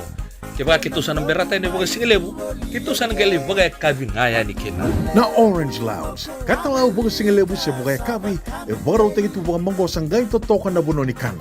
May namenda to with ni ti, kanay bagai singelebu siya bagai kabi, may bakana bagai sekera, na sui, ikatabu teke, roro bagai lolo, kaya na vida tale. Giraraw mo kila na menu ni singoya, na Orange Lounge, tolo-tolong 2, Orange Street, Santa Rosa. En dua tala na taman ni Vingarabi ni Divine Group of Companies. Dola man na walong kaloka na mataka, kina walong kaloka anambongi moniti kina singatambo na Orange Lounge. Tolo-tolo 2, Orange Street, Santa Rosa. Nungu chisu, nungu banua. Dorongode na vimamani yono kina vitu ene kawani bugululu we kemadawe California. Vimamani ruane kavi kina tolu ene singalewu ni lotilewu we kemadawe viti. Warotaka na New Methodist Christian Fellowship, USA. Rogode na Radio Bulandova ta San Francisco, me kauti kenda vatamai. JJ's Food Shack. Etigo kedi kina na kakana boga bitki me bakana kokonda. Lobong benga ni ngai kani itu na bundi ng dalo sa tapioca. Na kakana boga langi me bakana steak baka loka kina coleslaw. Woo-wee! Na karitoa sa wadha badina na kani kana-kana. Kaya itigo talaga na nono specials and loma ni mga dawa. Daw tamba na Facebook. Na doy ni tiwa yan ang pani manray pai kay na bugatale. Gawin na JJ's Food Shack. View Valley mo Billie Jean Street, Santa Rosa, California. Kaya talaga nito dilibo yang may Santa Rosa, may yato sa rani kinavato. Giritirito sana kinavitu sa mabitu tolo dio tolo dundo limono. JJ's Food Shack, Santa Rosa, California.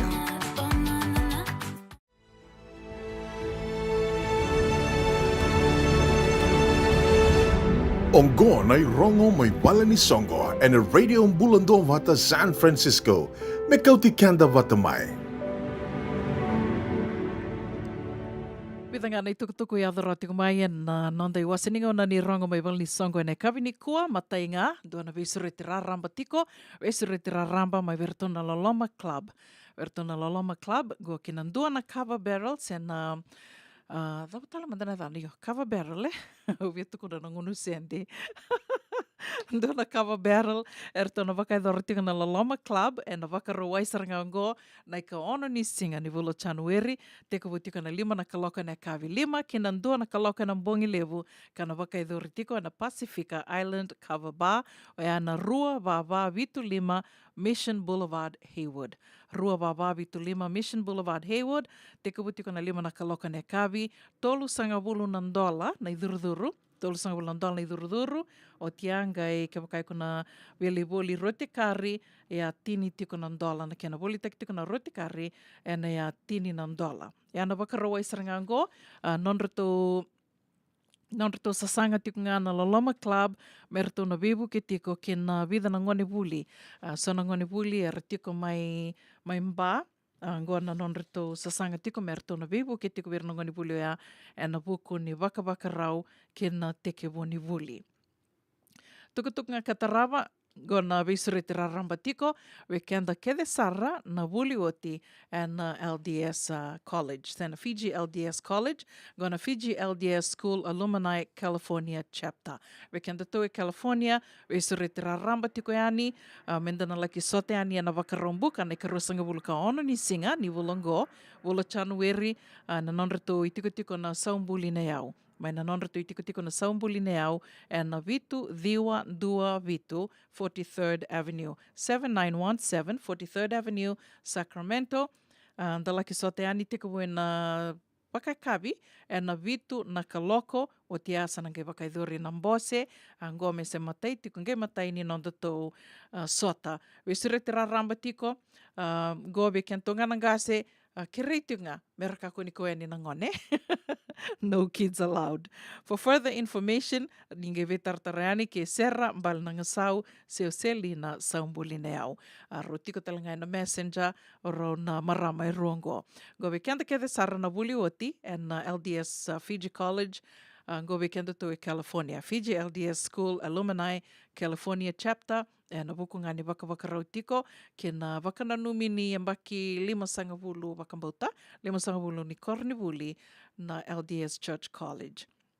Ia pita ngani tukutuku e adhara tiko mai lewe ana tiko ani na nondi wa sininga o na ni rongo, mai bali ni songo. E na kapi binaka ni lotu lewe ndendai ni kawani singa ni bula January, se mani songo dhavangando na buda tiko ngori, se sa tiko mbeka ndo ni songo ndo senge vital no takatiko na nomundo sasanga na ituba ni ambaki wongo se mani dhavanga na nomundo sasanga o kila ni songo kede tiko na kia ni naki ndo wako tamai na nomundo itukutuku ni sasanga kumuni lavo se na lotu dhakobata roni na mai kadi wakiani e na nondo to steseni se na nondo watongo na Radio Mbulando Vata San Francisco ni wako tanga mai na messenger Radio Mbulando Vata se viau unapuninda kua rautalangani ni wako tamai vitale matakimbau e tiko talangai ani e na messenger me mai kadi wakiani e na nonde wasininga ona ni rongo mai wal ni songo goendona ni sala e rauni na vivu ke tiko kena na Radio Mbulando Vata kena nomundo sasanga ka senga ni na somi tiko kena endona ka.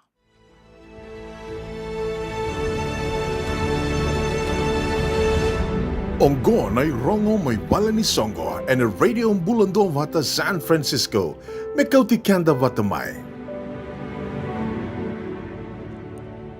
Tomani tiko nanda wakarongo sere ni sa watongango i tini ka tolu na miniti me vitu na kaloko e na vitu na kaloko sana mai dawa tiko kina nonde wasininga ona vata na kawini kua na numa tiko ngā ke wakao ni dhalata na vital noa ya mai wakai dhuru tiko na kawini kua rua tiko na nonda bulangi a mai rua nonda bulangi na kawini kua ke roa mai vital no tiko yani ke tala poliasi tumbulutu mai Australia e na buku ni nona venga ravi tiko na lutu Isalea mai Australia veira na luwe viti karsangoleani ke na prokaramuna nek koia ke roa mai vital no tiko e na kawini kua ka wakatelanga kina vera tōna dhorobou, tōna tūranga karto sa mai toia butaka tiko na non reto bisinisi na Sky Trade International. Vital no takitiko na non reto na vibu ke tiko yani ka na kausar tinga yani na matini vale vanoni dhaka na dhabanga oni na biotataka na tolu tiko na non reto pack, na mbula pack, chaser pack, ke na mangiti pack. Ke na wakamatela lai, au sureti ke mneni sema tiko ngā mai ke na Radio Mbulando Vata, ia ke wakao ni dhalata na vital no iau ni verongoda ni ngai sikova yani na Radio Mbulando Vata YouTube channel, do mbituko ni kina na vital no ke de sara, endo mai wakai dhuri tiko e na nonda vata vatongo, ia au kaimo ni ngai sikova ni mataka, e na rau ni ngai tiko yani na nonda to YouTube channel, e na singa levu ni mataka Radio Mbulando Vata YouTube channel. O tonga tini ka rona miniti me vitu na kaloko, e na sera ka tarawangona ve wakambula tiko kina ve kiamne ke de sara na ve ravi tiko. Na veva no ni venga ravi so, wakarau tiko mbeka ngona kendra i wakai kavi nangase, serto sa wakai kavi o timbeka, ando tiko mbeka na kena vengu, se dada wiri tiko mbeka ngangori, e vanoni daka, gomena no muni kia tiko, wakanuni vinaka talitungani vikio mani na vavarau tiko mbeka na lakani mona li tiko buyan rambongi mbeka, ene kavi ni kua, go talanga mena no muni tiko.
Radio Mulundowata San Francisco.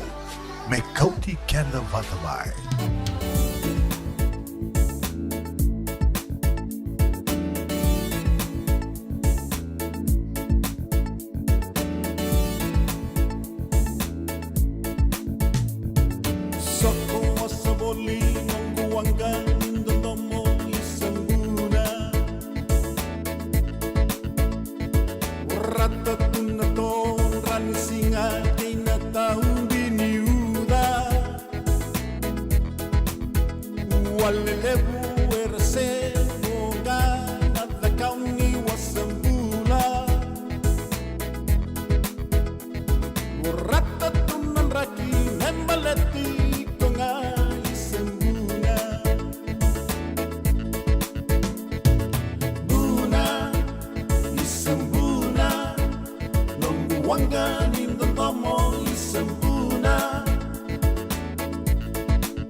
Manggarai ko boli, wana mai, tau kena bakal dua.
wangani ndotomo isembuna singa kena bongi manggarai kosengana wakasuka buna isembuna nunggu wangani ndotomo isembuna manggarai koboli wana mai tau kena bakandua manggarai koboli wana mai tau kena bakandua manggarai koboli wana mai tau kena bakandua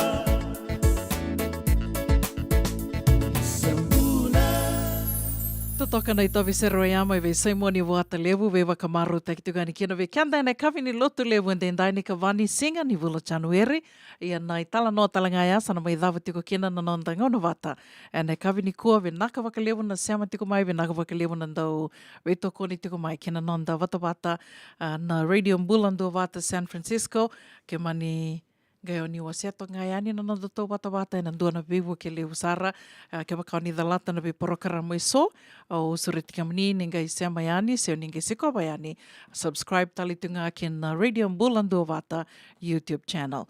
Namuni toka ni go una vuni ndakua o sana mai tatau tiko ke dana ngai me verunga din domo tali tiko e na ngona watanga wano watanga e na kawini mataka. Peda wana ngono ya ni te wakadengo tokomanda.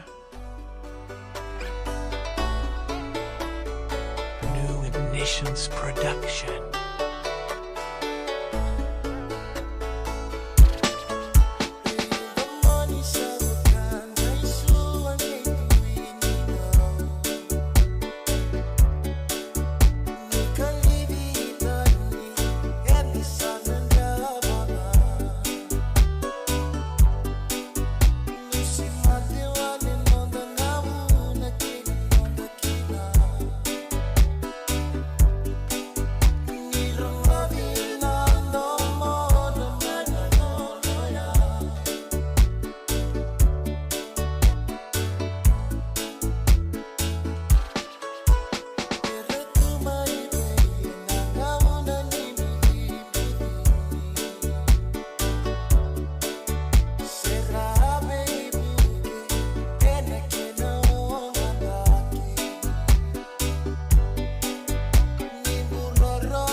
Radio Bulan Vata me kauti kenda vata mai. Mai San Francisco ki bura-bura. Sema mai ngai wa yani.